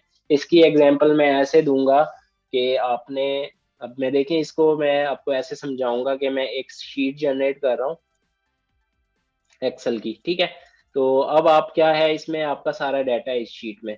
ये शीट है आपकी, शीट 1 है, इसको मैं रिनेम कर देता हूँ, ये मेरी मतलब शीट है, तो मैं बॉस हूँ फॉर एग्जाम्पल। ठीक है, तो मैं इसी तरह डिफरेंट शीट्स डिजाइन कर रहा हूँ। तो ये शीट 1 है, शीट 1 में मैं आपको कह सकता हूँ कि इस शीट को जो मैंने एक्सेस देनी है ना, वो जस्ट मैनेजर को देनी है। तो मैंने ये शीट मैनेजर के बारे में, मतलब मैंने इसको एक्सेस देनी है मैनेजर की। ठीक है, इसको मैंने जो है ना एक्सेस देनी है असिस्टेंट मैनेजर की, एएम की। और इसको जो मैंने एक्सेस देनी है वो मैं कह सकता हूँ कि फॉर एग्जांपल डायरेक्टर की, ठीक है। इसको मैंने एक्सेस देनी है कोऑर्डिनेटर की। तो ये डिफरेंट मतलब हमारी शीट्स हैं जिसमें हमने प्रोटेक्शन लगानी है। कोऑर्डिनेटर की आपने देनी है, उसके बाद आप कह सकते हैं कि ये आपका टीचर है, ये टीचर की शीट है। फिर आपने ये जो शीट दी है वो स्टूडेंट की दे दी है, ठीक है। तो अब ये मतलब आपकी डिफरेंट शीट्स हैं। तो आपने क्या करना है, आपने इस पे प्रोटेक्शन लगानी है। तो आपको देखें, अब मैं आपको पहले ब्रीफली जो है ना एक बताता हूँ कि एक तो ये तरीका होता है कि आप पूरी शीट प्रोटेक्ट करते हैं। हम जाएंगे लार्ज से स्मॉल की तरफ। तो मैं अभी जो करने जा रहा हूँ, मैं आपको पहले सिखाऊंगा कि आपने वर्क बुक कैसे प्रोटेक्ट करनी है। सबसे पहले हम देखेंगे वर्क बुक, ये जो कंप्लीट है ना हमारा, ये जो, मैं इसको सेव कर लेता हूँ। सेव करने के बाद मैं इसका नेम चेंज करूंगा, मैं इसको एंड कर देता हूँ क्योंकि हमने कर लिया है। तो अब हम क्या करते हैं, इसका मैं नेम चेंज कर रहा हूँ, जिसको मैं दे रहा हूँ जी आज के सेशन का नाम S8। तो अब मैंने क्या करना है, सबसे पहले तो मैंने इस वर्क बुक को कंप्लीट को प्रोटेक्ट करना है, ठीक है। तो ये सिक्योरिटी बेसिकली हमारी बहुत ज्यादा नीड्स होती है एक्सेल में। तो आपने अगर पूरी वर्क बुक को क्या करना है, प्रोटेक्ट करना है, उसके लिए आपने क्या करना है, फाइल में जाना है। बाद आपने फाइल में जाना है, फाइल में जाने के बाद आपने इंफॉर्मेशन में जाना है। ये इन्फो आपका लिखा हुआ है, ठीक है। इन्फो में जाने के बाद आप देखेंगे यहाँ आपका प्रोटेक्ट वर्कबुक लिखा है। तो प्रोटेक्ट वर्कबुक पे आपने क्लिक करके आपने क्या करना है, आपने इनक्रिप्ट विद पासवर्ड कर देना है। इनक्रिप्ट विद पासवर्ड आप करेंगे तो वो आपको पासवर्ड के बारे में पूछेगा, तो आप कोई भी पासवर्ड पुट कर देंगे, जैसे मैं 123 पुट कर रहा हूँ, 123 री इंटर कर रहा हूँ, ओके कर दिया मैंने। अब ये देखें मेरी जो है ना, अगर मैं इसको सेव कर लेता हूँ तो ये सेव हो गई है। मैं इसको एग्जिट कर रहा हूँ। तो उसके बाद जब मैं दोबारा ऑन करूंगा तो ये पासवर्ड मांगेगी, कंप्लीट वर्कबुक पासवर्ड है ये, ठीक है। तो वो आपको बता भी देगा कि प्रोटेक्टेड है और आपको पासवर्ड देना पड़ेगा। तो मतलब आपका ये पासवर्ड जब तक आप नहीं लगाएंगे, आपकी एक्सेल फाइल ओपन नहीं होगी, आप कुछ भी डाटा शो नहीं करा सकते। सबसे पहले मैंने आपको क्या बताया, वर्क बुक प्रोटेक्शन आपने करनी है। वर्क बुक प्रोटेक्शन का मतलब है कि आपकी पूरी शीट्स जो है ना, सारा कुछ आपका जो है ना डाटा लॉक है, जब तक आप पासवर्ड इंसर्ट नहीं करते। जब आप पासवर्ड इंसर्ट कर देंगे तो आपका सारा डाटा आ जाएगा, जो भी आपका डाटा होगा, ठीक है। तो अब मैं क्या करता हूँ, यहाँ मैं जस्ट आपको शो करने के लिए मैं यहाँ जो है वो नेम लिख रहा हूँ कुछ, ताकि आपको आइडिया हो जाए कि हमारा डाटा जो है वो कैसे है। तो मैं यहाँ जस्ट क्या कर रहा हूँ, जो भी शीट है उसका मैं नेम लिख रहा हूँ। मैनेजर है तो मैनेजर का डाटा लिख रहा हूँ, मतलब उसकी शीट पे जो है ना बोल्ड करके उसको लार्ज कर रहा हूँ, ताकि हमें आइडिया हो जाए कि हमारी कौन सी शीट है कौन सी नहीं है। तो ये मतलब मैं, अब आप देख सकते हैं कि मैंने डिफरेंट शीट पे डिफरेंट नेम्स लिख रहा हूँ मैं, ताकि आपको आइडिया हो जाए कि ये हमारी शीट कौन सी है और किसके लिए है, और उसका यूज जो है ना वो वही बंदा कर सकता है। ये मैंने मतलब शीट डिजाइन करके बना दी है।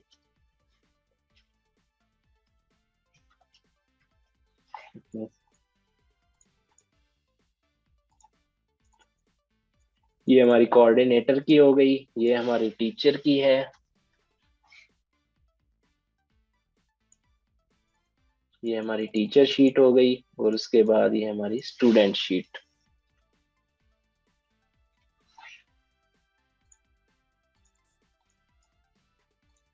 तो अब मैंने क्या किया है, हर शीट को एक डिफरेंट नेम दिया है, और उसमें डाटा जो है ना वो एक किस्म का हमने डिफरेंट रखा है। बॉस का अलग डाटा है, मैनेजर अलग है, एएम अलग है, डायरेक्टर अलग है, हर किसी का मतलब अपना डाटा है, ठीक है। तो अब मैंने आपको दिखाया है कि वर्क बुक आपने कैसे प्रोटेक्ट करनी है। क्या दिखाया मैंने आपको अभी, वर्क बुक के बारे में। ये क्या है, इसका मैं आपको डिसएडवांटेज मतलब जो है ना बता सकता हूँ कि वर्क बुक आप अगर पूरी प्रोटेक्ट करते हैं तो कोई भी इस पर काम नहीं कर सकता। वर्क बुक अगर आप प्रोटेक्ट करते हैं, कोई भी इस पर काम नहीं कर सकता। तो आप पासवर्ड लगाएंगे, जब तक पासवर्ड किसी को पता नहीं होगा वो इस पर काम नहीं कर सकता। तो अब कुछ डाटा ऐसा होता है जो आपने प्रोटेक्ट करना होता है, लेकिन उसको आपने शो करना होता है, मतलब आपका डाटा शो होना चाहिए। प्रोटेक्ट हो लेकिन शो भी हो डाटा। तो आप कैसे करेंगे? तो आपने सबसे पहले तो मैंने अभी आपको प्रोटेक्ट करना दिखाया है। अगर आपने अनप्रोटेक्ट करना है तो वहीं आप इनक्रिप्ट विद पासवर्ड में जाकर अपना पासवर्ड रिमूव कर देंगे, तो आपका प्रोटेक्शन खत्म हो जाएगा। इसको सेव कर देंगे, आपका प्रोटेक्शन खत्म हो गया है। मतलब आप चेक करेंगे तो आपको कोई पासवर्ड की जरूरत नहीं पड़ेगी। ठीक है, देखिए आपकी फाइल ओपन हो गई है। तो नेक्स्ट जो प्रोटेक्शन है आपकी, अभी आपने कंप्लीट वर्कबुक जो है ना प्रोटेक्ट की है। तो नेक्स्ट जो एक और आपकी प्रोटेक्शन होती है वो रीड ओनली प्रोटेक्शन होती है। रीड ओनली प्रोटेक्शन के लिए आपने क्या करना है, उसमें आपने ये देखें प्रोटेक्ट वर्कबुक का ऑप्शन होता है, रिव्यू में आप जाएंगे, आपका प्रोटेक्ट वर्कबुक होगा, इस पे आपने पासवर्ड लिख देना है 123 फॉर एग्जांपल मैंने पासवर्ड रख दिया है, और 123 में अगेन लिख देता हूँ, ओके करता हूँ, तो आपकी शीट प्रोटेक्ट हो गई है। और आपका इसको सेव करना है आपने। जब आप सेव कर देंगे तो यहाँ देखें आपका प्लस साइन रिमूव हो गया है। प्लस साइन रिमूव का क्या मतलब है कि आपका डाटा मजीद आपका ऐड नहीं हो सकता।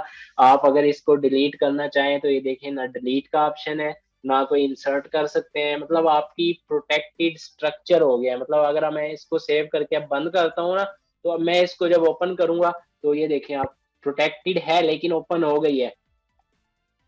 आप मतलब इसको रीड ओनली कह सकते हैं कि जस्ट आपने शो करना है कि आपका कोई डाटा देख सकता है, आपकी कोई चीज चेंज नहीं करनी आपने। मतलब अगर वो चेंज करेगा तो वो अपनी फाइल सेव करेगा, आपकी फाइल जो है ना वो चेंज नहीं होगी। तो नेक्स्ट जो है आपका वो आ जाता है कि आपने वन बाय वन शीट को डिफरेंट पासवर्ड से प्रोटेक्ट करना है। पहले आपने वर्कबुक कंप्लीट वर्कबुक को देखा है कि कैसे वर्कबुक आप पूरी प्रोटेक्ट कर सकते हैं। उसके बाद आपने ये स्ट्रक्चर, इसको हम कहते हैं स्ट्रक्चर प्रोटेक्शन, ठीक है। आप इसको स्ट्रक्चर प्रोटेक्शन को भी कर सकते हैं। तो ये मैंने अनप्रोटेक्ट कर दी है। उसके बाद जो आ जाते हैं, अब देखें आपने पहले वर्कबुक की है तो उसमें से मैं आपको बता दिया मैंने आपको, डिसएडवांटेज ये है कि आपकी फाइल कोई भी नहीं देख सकता। अब जैसे आपने कोई फाइल अगर दिखानी है तो उसके लिए आपने क्या करना है, आपने प्रोटेक्ट करना है बाय स्ट्रक्चर, तो आपकी वो प्रोफाइल जो है वो देख सकते हैं। तो इसका एक और जो मेथड है आपका वो है, आप जब सेव एज करते हैं तो वो भी आप मेथड यूज कर सकते हैं। इसमें आपने सेव एज करना है। सेव एज में जाने के बाद आपने यहाँ से मोर ऑप्शन में जाना है, जहां आप अपनी फाइल सेव कर रहे हैं। फॉर एग्जांपल मैं डेस्कटॉप पे कर रहा हूँ, तो आपने यहाँ देखें टूल्स आपको नजर आ रहा होगा। आपने टूल्स में जाकर जनरल में जाना है, तो वो आपको बताएगा कि आपने फाइल शेयर करनी है तो उसका एक दो पासवर्ड आप लगा सकते हैं। एक पासवर्ड टू ओपन, जो पासवर्ड टू ओपन है वो जस्ट आपकी फाइल ओपन करेगा। दूसरा जो है वो आपका पासवर्ड टू मॉडिफाई, अगर आपकी फाइल में कोई चेंज करनी है वो उसका पासवर्ड आप अलग लगा सकते हैं। मतलब अगर आपने अपने इंस्टीट्यूट को अपनी फाइल देनी है, फॉर एग्जांपल उसमें टीचर्स भी हैं, बॉस भी है, सारे हैं, तो आप ओपन फाइल की जो है ना एक पासवर्ड रख देंगे। फॉर एग्जांपल मैंने 123 रख दिया है। और मॉडिफाई करने का भी आप जो है ना एक पासवर्ड रख देंगे। कोई सा भी पासवर्ड रख सकते हैं, लाजमी नहीं है कि एक ही पासवर्ड रखें, आप चेंज भी कर सकते हैं, सेम भी कर सकते हैं, ठीक है। आप ओके कर दें। ओके करने के बाद आप वही पासवर्ड इंटर करें दोबारा जो आपने वहां मॉडिफायर के लिए और ओपन के लिए रखा है, आप ओके करें और इसको सेव कर दें। ठीक है, अब मैं रिप्लेस कर रहा हूँ इसको, तो मैंने सेव कर दिया, ठीक है। तो सेव करने के बाद मैं क्या करता हूँ, वापस जाता हूँ, इस फाइल को दोबारा ओपन करता हूँ। इसको जब मैं ओपन दोबारा करूंगा, अब आप यहाँ चेक करें, अब यहाँ क्या लिखा हुआ है, पासवर्ड मांग रहा है वो। मतलब मैं पासवर्ड कर रहा हूँ ओपन के लिए, जब मैंने ओपन के लिए पासवर्ड लिखा है वो मुझे कह रहा है कि आपने मतलब मॉडिफाई के लिए भी पासवर्ड देना है मुझे। तो मैं मॉडिफाई का पासवर्ड किसी को नहीं देना चाहता, जस्ट मैं ओपन करने के लिए मैंने पासवर्ड दिया है, मॉडिफाई के लिए नहीं देना चाहता। तो वो क्या करेगा, रीड ओनली पर जाएगा और अपना डाटा जो है ना वो देख सकते हैं, मतलब ये जस्ट देख सकता है। तो अगर मैं इसमें अगर कोई चीज सेव करता हूँ, तो ये देखें अगर मैं सेव करता हूँ तो वो आपको ऑप्शन दे देगा कि आपकी जो फाइल है वो जस्ट रीड ओनली है, मतलब आप सेव नहीं कर सकते, ये जस्ट रीड ओनली है, मतलब आपके पास मॉडिफाई अथॉरिटी नहीं है। तो अगर आपने मॉडिफाई अथॉरिटी देनी है तो वो आपने क्या करना है, मॉडिफाई पासवर्ड भी आपने साथ में दे देना है। जैसे मैं अगर इसका दिखाऊं, पहले मैं आपको ओपन पासवर्ड लगा रहा हूँ, अब मॉडिफाई पासवर्ड भी मैं किसी को दे देता हूँ, वो जस्ट मैं मतलब लिमिटेड को ही दूंगा, मतलब टीचर्स को मैं मॉडिफाइड पासवर्ड दूंगा लेकिन स्टूडेंट को मॉडिफाइड पासवर्ड नहीं दे सकता, ताकि वो अपना डाटा चेंज ना कर सके। तो मॉडिफाइड पासवर्ड जो है वो टीचर्स के पास है, तो वो यूज करके आपकी फाइल को देख सकता है, कंप्लीट देख भी सकता है, और इसमें कोई डाटा अगर चेंज करना चाहे, सेव करना चाहे, वो भी कर सकता है। तो आप ये चेक कर ले, मैं ये सेव करता हूँ, अब सेव हो गया, पहले सेव नहीं हो रहा था। तो आप मतलब ऐसे प्रोटेक्ट कर सकते हो अपनी शीट को। मतलब ये भी मैंने आपको जस्ट वर्क बुक प्रोटेक्शन दिखाई है। तो जो नेक्स्ट अब हम करने जा रहे हैं, अब हम अलग-अलग हर शीट का एक अलग-अलग पासवर्ड लगाएंगे और उसको प्रोटेक्ट करेंगे। तो पहले मैं इसका पासवर्ड जो है वो रिमूव कर देता हूँ, जो प्रोटेक्शन है वो मैं रिमूव कर देता हूँ इसकी। ये मैंने इसकी प्रोटेक्शन रिमूव कर दी है और इसको मैं सेव कर लेता हूँ। तो अब मैं अगर इसको बैक करता हूँ और इसको ओपन करता हूँ, तो अब आप चेक कर सकते हैं, इसका मॉडिफाई पासवर्ड वो मांग रहा है, लेकिन ओपन पासवर्ड नहीं मांग रहा। तो आपने क्या करना है, मॉडिफाई पासवर्ड भी अगर खत्म करना है तो आप उसी तरह सेव एज पर जाएंगे और आपने यहाँ से मोर ऑप्शन में जाना है, मोर उसके बाद टूल्स में जाकर आपने जनरल में जाना है और आपने यहाँ से मॉडिफाई पासवर्ड भी रिमूव कर देना है। आप ओके करेंगे, सेव करेंगे, उसके बाद आपका डाटा जो है वो आपको अब मॉडिफाई पासवर्ड भी आपका नहीं मांगेगा, आप चेक कर सकते हैं। तो अब आप देखें ना, आपका ओपन पासवर्ड मांगे उसने, ना मॉडिफाई, क्योंकि आपने दोनों रिमूव कर दिए। आपको पासवर्ड लगाना भी आना चाहिए और रिमूव करना भी। ये नहीं है कि आप जस्ट पासवर्ड लगाएं और रिमूव करना आपको आता ही ना हो। तो ये चीजें मतलब आपने सीखनी है। तो अभी हमने जो किया है, जो आपको मैं अभी दोबारा हाईलाइट कर देता हूँ, पहले हमने वर्कबुक प्रोटेक्शन देखी है, जो हमने कहाँ से की थी वर्कबुक प्रोटेक्शन, इन्फो में जाकर यहाँ से प्रोटेक्ट बुक और इनक्रिप्ट विद पासवर्ड की थी। दूसरी जो प्रोटेक्शन है वो आपने क्या करना है, सेव एज में जाकर लगा सकते हैं। तीसरी जो आपकी प्रोटेक्शन है वो आप रिव्यू में जाकर प्रोटेक्ट वर्कबुक पर जाकर कर सकते हैं। ये आपका स्ट्रक्चर आपको सेव करके देगा, मतलब इन आपको प्रोटेक्ट करके देगा। ठीक है, तीन टाइप अभी हमने देखी है। जो चौथी टाइप अब हम करने जा रहे हैं वो है प्रोटेक्ट शीट। आपने वर्ड को फोकस करना है। पहले मैंने प्रोटेक्ट वर्कबुक के बारे में बात की थी। जो वर्कबुक है वो आपका कंप्लीट डाटा को से प्रोटेक्ट करता है। ठीक है, जो आपका शीट प्रोटेक्शन है वो आपकी डिफरेंट हो सकती है। फॉर एग्जांपल अगर बॉस की है तो मैं डिफरेंट प्रोटेक्ट कर सकता हूँ इसको। मतलब अब जैसे मैंने अभी बॉस की शीट ली है, तो मैं क्या कर रहा हूँ, इसको प्रोटेक्ट करना चाहता हूँ, तो मैं फॉर एग्जाम्पल पासवर्ड देता हूँ 123। ठीक है, बॉस का पासवर्ड है 123 और जो मैं मैनेजर है उसका मैं प्रोटेक्ट कर रहा हूँ, पासवर्ड रख रहा हूँ 456। ठीक है, बॉस का पासवर्ड, मैनेजर का पासवर्ड 456। एएम का पासवर्ड जो है वो मैं लिख रहा हूँ 789। ठीक है, उसके बाद डायरेक्टर का पासवर्ड जो है वो मैं लिख रहा हूँ 147। कोई भी मतलब आप पासवर्ड रख सकते हैं, मैं रख रहा हूँ 147। कोऑर्डिनेटर का पासवर्ड जो है वो मैं रख रहा हूँ 258। उसके बाद जो टीचर है उसका मैं पासवर्ड रख रहा हूँ 369। ठीक है, और जो स्टूडेंट है उसका मैं पासवर्ड रख देता हूँ 159।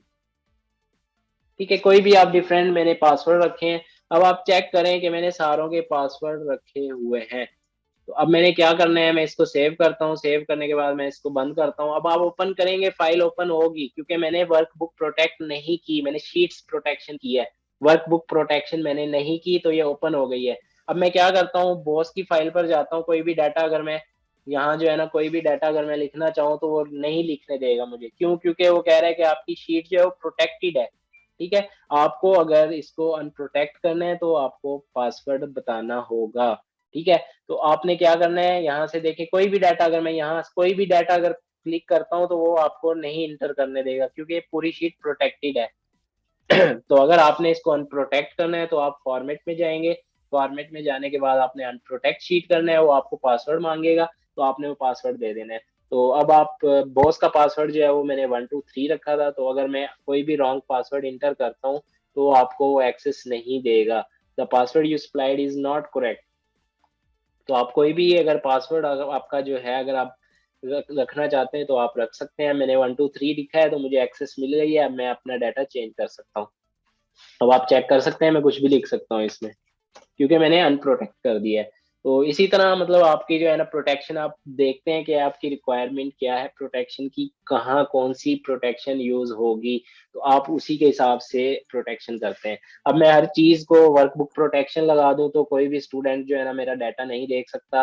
तो अब देखें, आपने डिफरेंट पासवर्ड लगाए हैं, आपको डिफरेंट पासवर्ड जो है ना वो रिमूव करने के लिए आपने हर शीट का अपना अनप्रोटेक्शन लगाना है। मतलब 456 मैंने इसका लगाया था तो ये अनप्रोटेक्ट हो गई है। और उसके बाद दोबारा इसका जो मैंने 789 लगाया था ये अनप्रोटेक्ट हो गई है।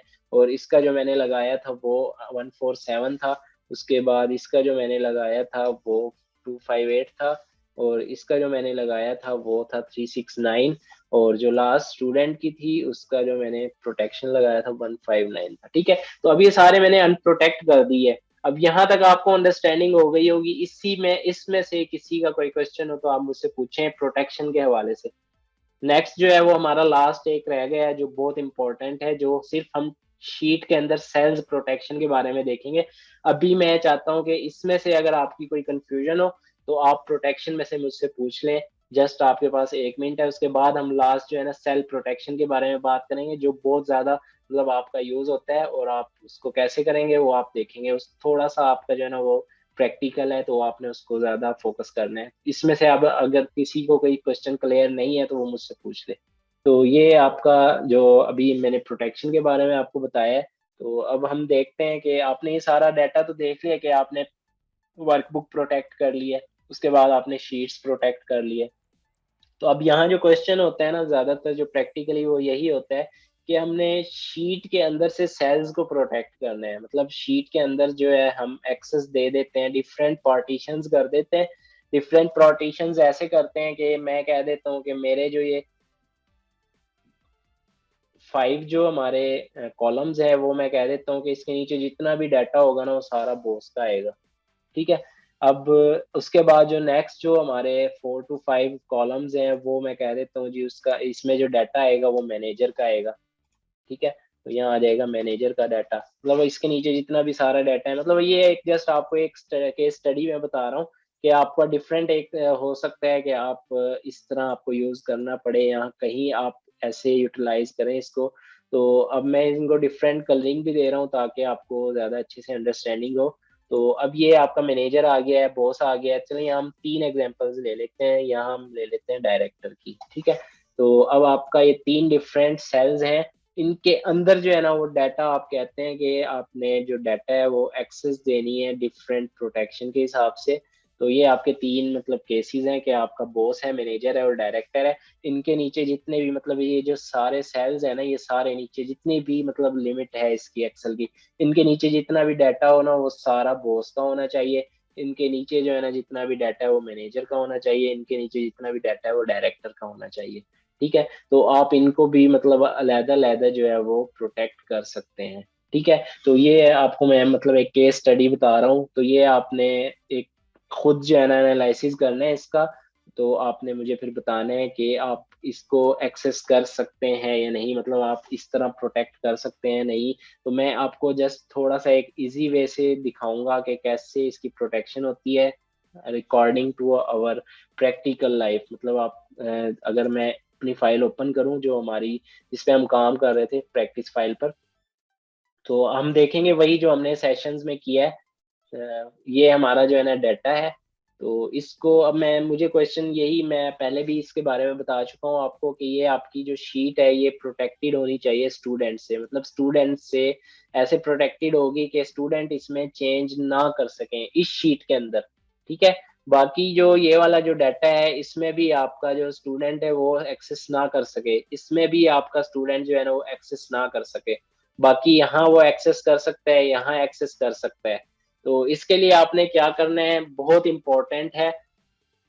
सबसे पहले आपने क्या करना है, प्रोटेक्ट करना है। जो चीज आपने प्रोटेक्ट करनी है उसको मैं आपको बता देता हूँ। आइडियली क्या होता है, आपकी जो भी सेल होती है वो ऑलरेडी लॉक्ड होती है।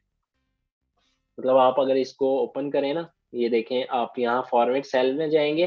फॉर्मेट सेल्स में जाने के बाद ये प्रोटेक्शन का फोल्ड एक आपका जो आइकन है, तो यहाँ देखिए ये लॉक्ड है। आपकी फाइल जो है ना लॉक्ड होती है, जितनी भी आपकी सेल्स होती हैं वो डिफॉल्ट बाय डिफॉल्ट जो है लॉक्ड होती है। तो आपको मैं अंडरस्टैंडिंग कराऊंगा पहले कि ये लॉक जो है वो इसकी डिफरेंट मतलब जो है ना कंडीशंस है। आइकन के स्टाइल को देख के आपको आइडिया होना चाहिए कि ये लॉक है या अनलॉक है। ठीक है। तो अब यहाँ मैं क्या करता हूँ, ये मेरी लॉक्ड है, आप चेक कर सकते हैं। मैं यहाँ 2 नंबर्स दे देता हूँ। फॉर एग्जाम्पल एक पे मैं लिख देता हूँ लॉक्ड और एक पे मैं लिख देता हूँ अनलॉक। ठीक है। तो ये मैंने दो जो है ना ले लिए, इसको मैं जूम कर देता हूँ ताकि आपको ज्यादा अच्छे से समझ आए। ये मैंने 2 सेल्स लिए हैं, एक लॉक्ड और एक अनलॉक्ड। ये लॉक्ड है, ये चेक कर सकते हैं आप फॉर्मेट सेल में जाके, प्रोटेक्शन में जाके लॉक्ड है। तो ये अनलॉक्ड है तो मैं इसको अनलॉक कर देता हूँ। मतलब प्रोटेक्शन में जाकर आप इसको क्लिक करेंगे तो ये अनलॉक हो गया आपका। ठीक है। मतलब एक आपका लॉक है और एक आपका अनलॉक्ड है। ये दो आपके सेल्स हैं। अब मैं क्या करता हूँ, अब मैं इसको प्रोटेक्ट करूंगा पूरी शीट को। शीट प्रोटेक्शन में लगा रहा हूँ, ठीक है। ये देखें प्रोटेक्ट शीट, और आपने क्या कर दिया है, यहाँ पासवर्ड रख दिया है। जो भी पासवर्ड रखना चाहें आप रख सकते हैं, 123 मैंने पासवर्ड रख दिया, 123, ठीक है। तो अब क्या होता है जी, देखें अब मैंने प्रोटेक्ट की है, यहाँ देखें ऑप्शन आ रहा है आपका कि आप प्रोटेक्टेड है आपकी शीट, आप चेंज नहीं कर सकते कुछ भी। अब यहाँ मैं करता हूँ तो लॉक में भी आ रहा है। अगर मैं अनलॉक में करता हूँ तो ये देखें आपका डाटा चेंजेबल है, मतलब आप यहाँ कुछ भी लिखना चाहें, जैसे मैं कहता हूँ MEL लिख रहा हूँ मैं, या कोई भी डाटा लिख रहा हूँ, माइक्रोसॉफ्ट लिख रहा हूँ, तो ये देखें ये तो सेव हो रहा है, मतलब आपका चेंज हो रहा है डाटा। तो मतलब ये मैंने क्या किया है, ये मैंने अनलॉक कर दिया शीट प्रोटेक्शन से। तो इसको हम कहते हैं कि सेल प्रोटेक्शन अनलॉक। मतलब आपने सेल की प्रोटेक्शन जो है ना वो इसको एक्सेस दी है, प्रोटेक्ट भी हो जाए ना आपकी शीट, लेकिन इसको एक्सेस रहेगी, इसको एक्सेस नहीं रहेगी। तो आपने अभी जो देखा है वो पहले हमने देखा है लॉक कैसे और अनलॉक कैसे। आपने अगर इसको चेंज करना है तो दोबारा अनप्रोटेक्ट करेंगे आप। तो अब आप चेक करें, आपका मैं अगेन आपको बता दूं, ये बहुत ज्यादा पॉइंट जो है ना आपका सेंसिबल है। एक आपने लॉक देखा है, इस पे देखें टिक मार्क है आपका, जो आपका अनलॉक है आपका टिक मार्क नहीं है। तो अब मैं अगर क्या करता हूँ, इन दोनों को कंबाइन करता हूँ और मैं इसका फॉर्मेट सेल में जाकर प्रोटेक्शन देखूं, तो अब आप देखें ना टिक मार्क है और ना एम्प्टी है। इसका क्या मतलब है, जब भी ऐसा कोई स्टाइल आए, आपका आइकन जो है आपका अगर ऐसा आए, तो आपने समझ जाना है कि इसमें जो डाटा है कुछ लॉक्ड है और कुछ अनलॉक्ड है। तो ये बात आपने समझ जानी है कि अब देखिए मैंने दो सेल्स सेलेक्ट किए हैं, एक लॉक था और एक अनलॉक था। तो ये मिक्स जो है ना, मिक्स डाटा जो होगा आपका, वो आपको ऐसे आइकन से शो होगा। तो आपने कोशिश करनी है कि अगर आपने ऐसा डाटा फाइंड करना है तो आप उसको अगर टोटल को लॉक करना चाहें तो क्लिक करेंगे तो टिक हो जाएगा, अगर टोटल को अनलॉक करना चाहें तो अनचेक हो जाएगा। ओके करेंगे। अब ये दोनों जो है ना आपके अनलॉक हो गए हैं। अगर अब आप प्रोटेक्ट करें शीट को, तो आप देखेंगे दोनों पे आप चेंज कर सकते हैं कोई भी डाटा। तो अब आप चेक करें, यहाँ जो है मैं डाटा चेंज नहीं कर सकता, लेकिन यहाँ भी चेंज कर सकता हूँ, यहाँ भी चेंज कर सकता हूँ। तो ये मतलब आपने जो अभी समझा है कि सेल जो है आपके डिफरेंट, मतलब आपके लॉक्ड भी हो सकते हैं, अनलॉक्ड भी हो सकते हैं।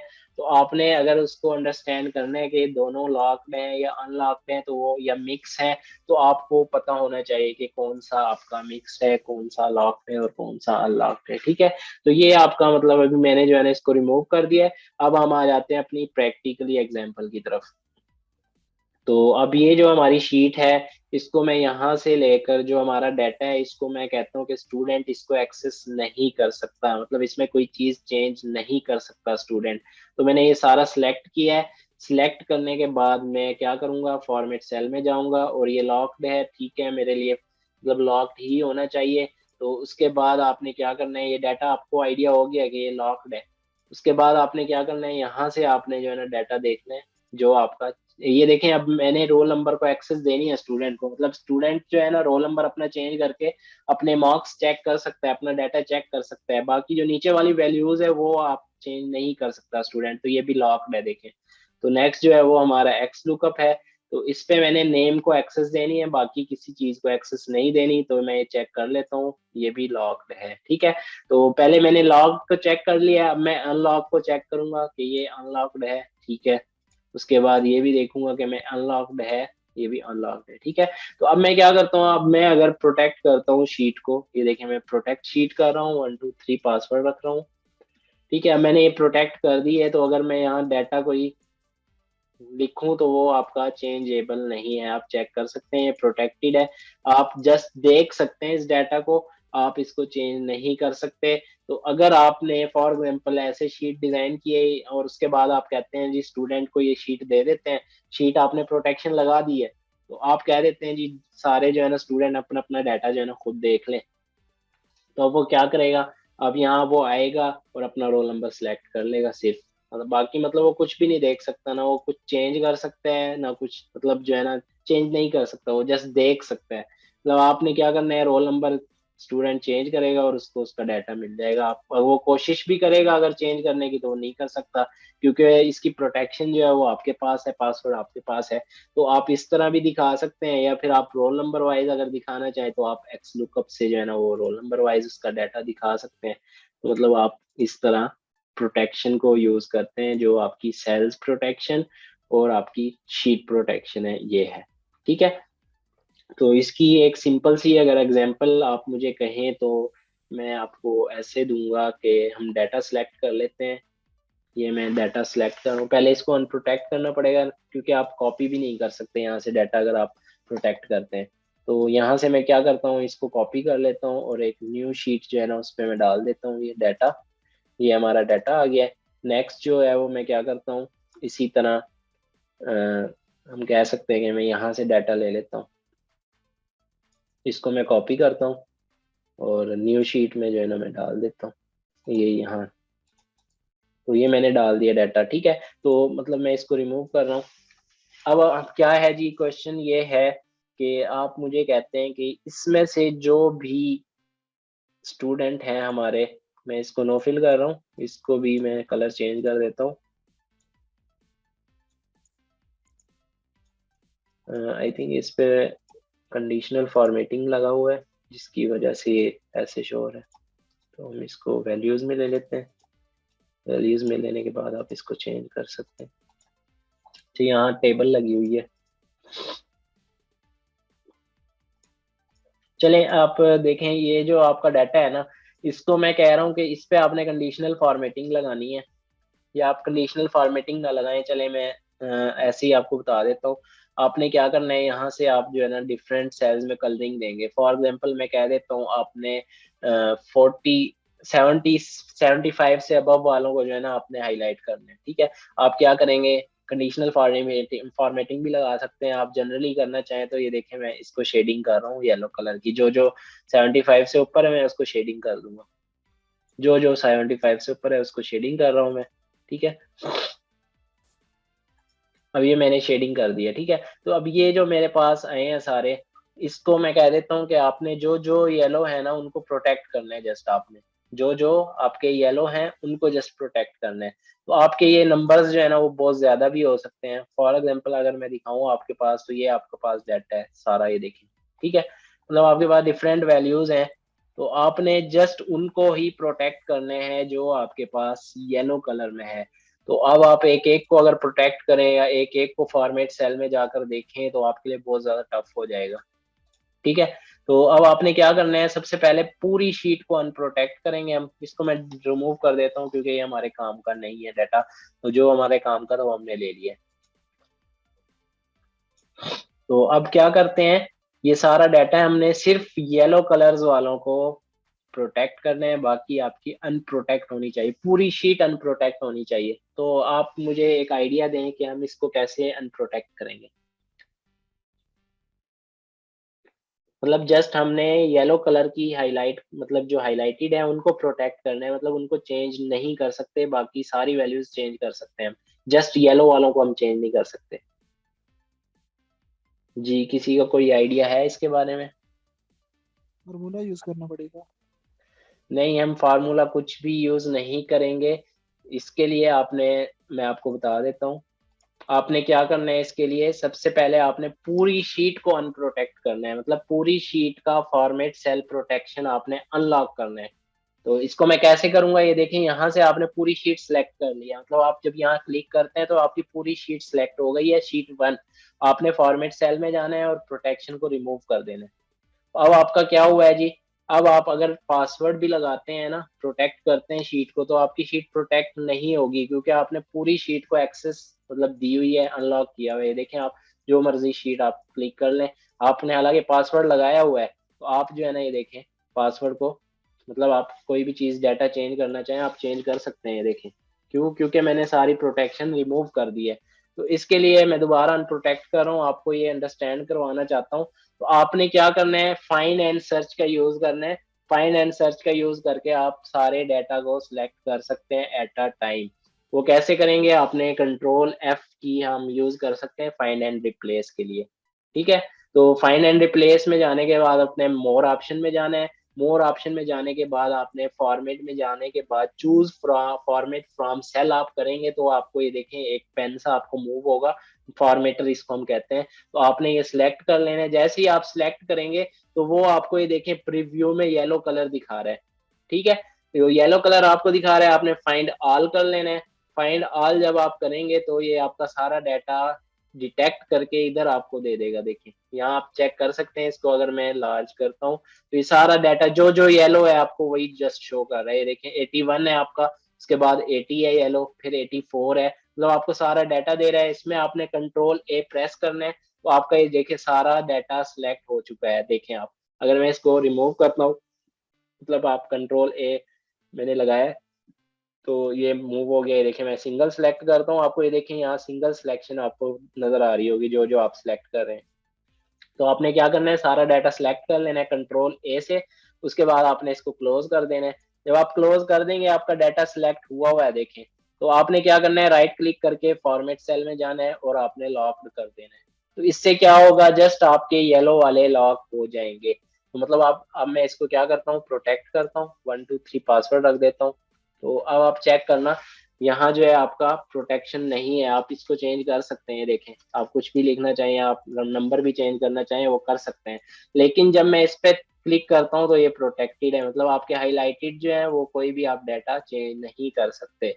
तो इसी की एग्जांपल अगर मैं आपको दूं तो आप फेल्ड स्टूडेंट को हाईलाइट कर सकते हैं और वो प्रोटेक्ट कर सकते हैं, या आप कोई भी ऐसा आपकी है जो आप मतलब फॉर एग्जांपल आपको एक डेट जो है ना वो चाहिए कि मेरा एग्जाम जो है ना इस डेट को है, आपने उसको प्रोटेक्ट कर दिया ताकि वो चेंज ना हो जाए, तो वो आप उसको प्रोटेक्शन ऐसे कर सकते हैं। तो ये आपकी पूरा जो एक सेल प्रोटेक्शन मैंने आपको दिखाया है और पूरी शीट प्रोटेक्शन दिखाई है, तो ये सारा मतलब आपका जो हाईलाइट में अगर करना चाहूँ, जो प्रोटेक्शन का सेशन था वो मैं आपको बता दूं कि पहले हमने वर्कबुक प्रोटेक्शन देखी है कि कैसे करते हैं, फिर हमने देखी है कि रीड ओनली आप कैसे लेकर आते हैं, फिर आपने देखा जी आप प्रोटेक्ट स्ट्रक्चर कैसे प्रोटेक्ट करते हैं, तो उसके बाद फिर आपने देखा है कि आप शीट प्रोटेक्शन कैसे करते हैं, और एट द एंड आपने देखा है कि आप सेल्स की प्रोटेक्शन कैसे करते हैं। जी, question. Sorry for disturbing sir. ये वाला जो अभी आपने बताया सर, ये सेल रेफरेंस वाले, ये बता दें सर, सेल को जो आपने लॉक प्रोटेक्ट किया है सर, ये अगर ठीक है, रिपीट कर देगा। ठीक है, मैं अगेन कंप्लीट आपको आइडिया दे देता हूँ। सबसे पहले क्या किया है, देखिए हमारी जो डिफॉल्ट शीट होती है, पहले मैं इसको अनप्रोटेक्ट करता हूँ। अनप्रोटेक्ट करके मैं आपको एक सिचुएशन दिखा देता हूँ। जो हमारी डिफॉल्ट सिचुएशन होती है वो हमारी ऐसे होती है कि आपका जो प्रोटेक्शन होती है वो लॉक्ड होती है, ठीक है। मतलब आप अगर पासवर्ड लगाते हैं, आप कोई भी पासवर्ड अगर लगाते हैं तो आपकी शीट जो है वो प्रोटेक्टेड होती है कम्प्लीटली, मतलब आपको कोई भी सेल आपको इजाजत नहीं देता कि आप उसमें कोई चीज चेंज करें, ठीक है। तो ये आपकी कंप्लीट एक डिफॉल्ट सिचुएशन होती है। तो अब मेरा जो इसका जो टॉपिक था इसमें यही था कि मैंने आपको दो चीजें दिखाई हैं। एक मैंने जो दिखाया है आपको वो ये है कि आपने यहाँ से पूरी शीट प्रोटेक्ट नहीं की थी, मतलब आपने जस्ट डाटा अपना सिलेक्टेड डाटा जो है वो प्रोटेक्ट किया था, मतलब आपने ये जो आपका जो शीट है वो प्रोटेक्ट की है और यहाँ से आपने ये प्रोटेक्ट किया है, मतलब जो आपका डाटा है जो चेंजेबल आपको नहीं चाहिए, मतलब जो जस्ट आप अपने आप को ही एक्सेस दे सकें जिस पे, तो ये आपने प्रोटेक्ट किया था। इसमें आपने क्या किया था, सबसे पहले आपने इनको सिलेक्ट किया था जो आपका डाटा है, ठीक है, उसको आपने फॉर्मेट में जाकर आपने लॉक किया था, ठीक है।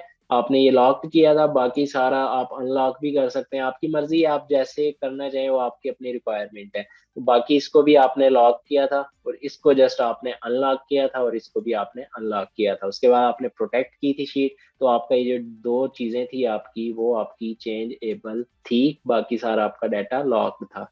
तो दूसरी सिचुएशन मैंने आपको जो केस स्टडी दी है वो ये दी है कि आपके पास डिफरेंट नंबर्स हैं, इसमें आपने जस्ट हाईलाइटेड को ही प्रोटेक्ट करना है। अब ये शीट आपकी बहुत ज्यादा भी हो सकती है, अब आप चेक करें यहाँ आपका डाटा जो है वो बहुत ज्यादा मतलब है, आपका 296 लाइंस पर है, ये हो सकता है कि पूरी शीट पर भी हो आपका डाटा, मतलब लाजमी नहीं है कि अब आपको मैं कह देता हूँ कि आपने जस्ट हाईलाइटेड सेल को प्रोटेक्ट करना है, तो आप एक एक को अगर आप करना बैठ जाएं तो आपका टाइम कितना कंज्यूम होगा। इसको मैं अनप्रोटेक्ट कर देता हूँ पहले।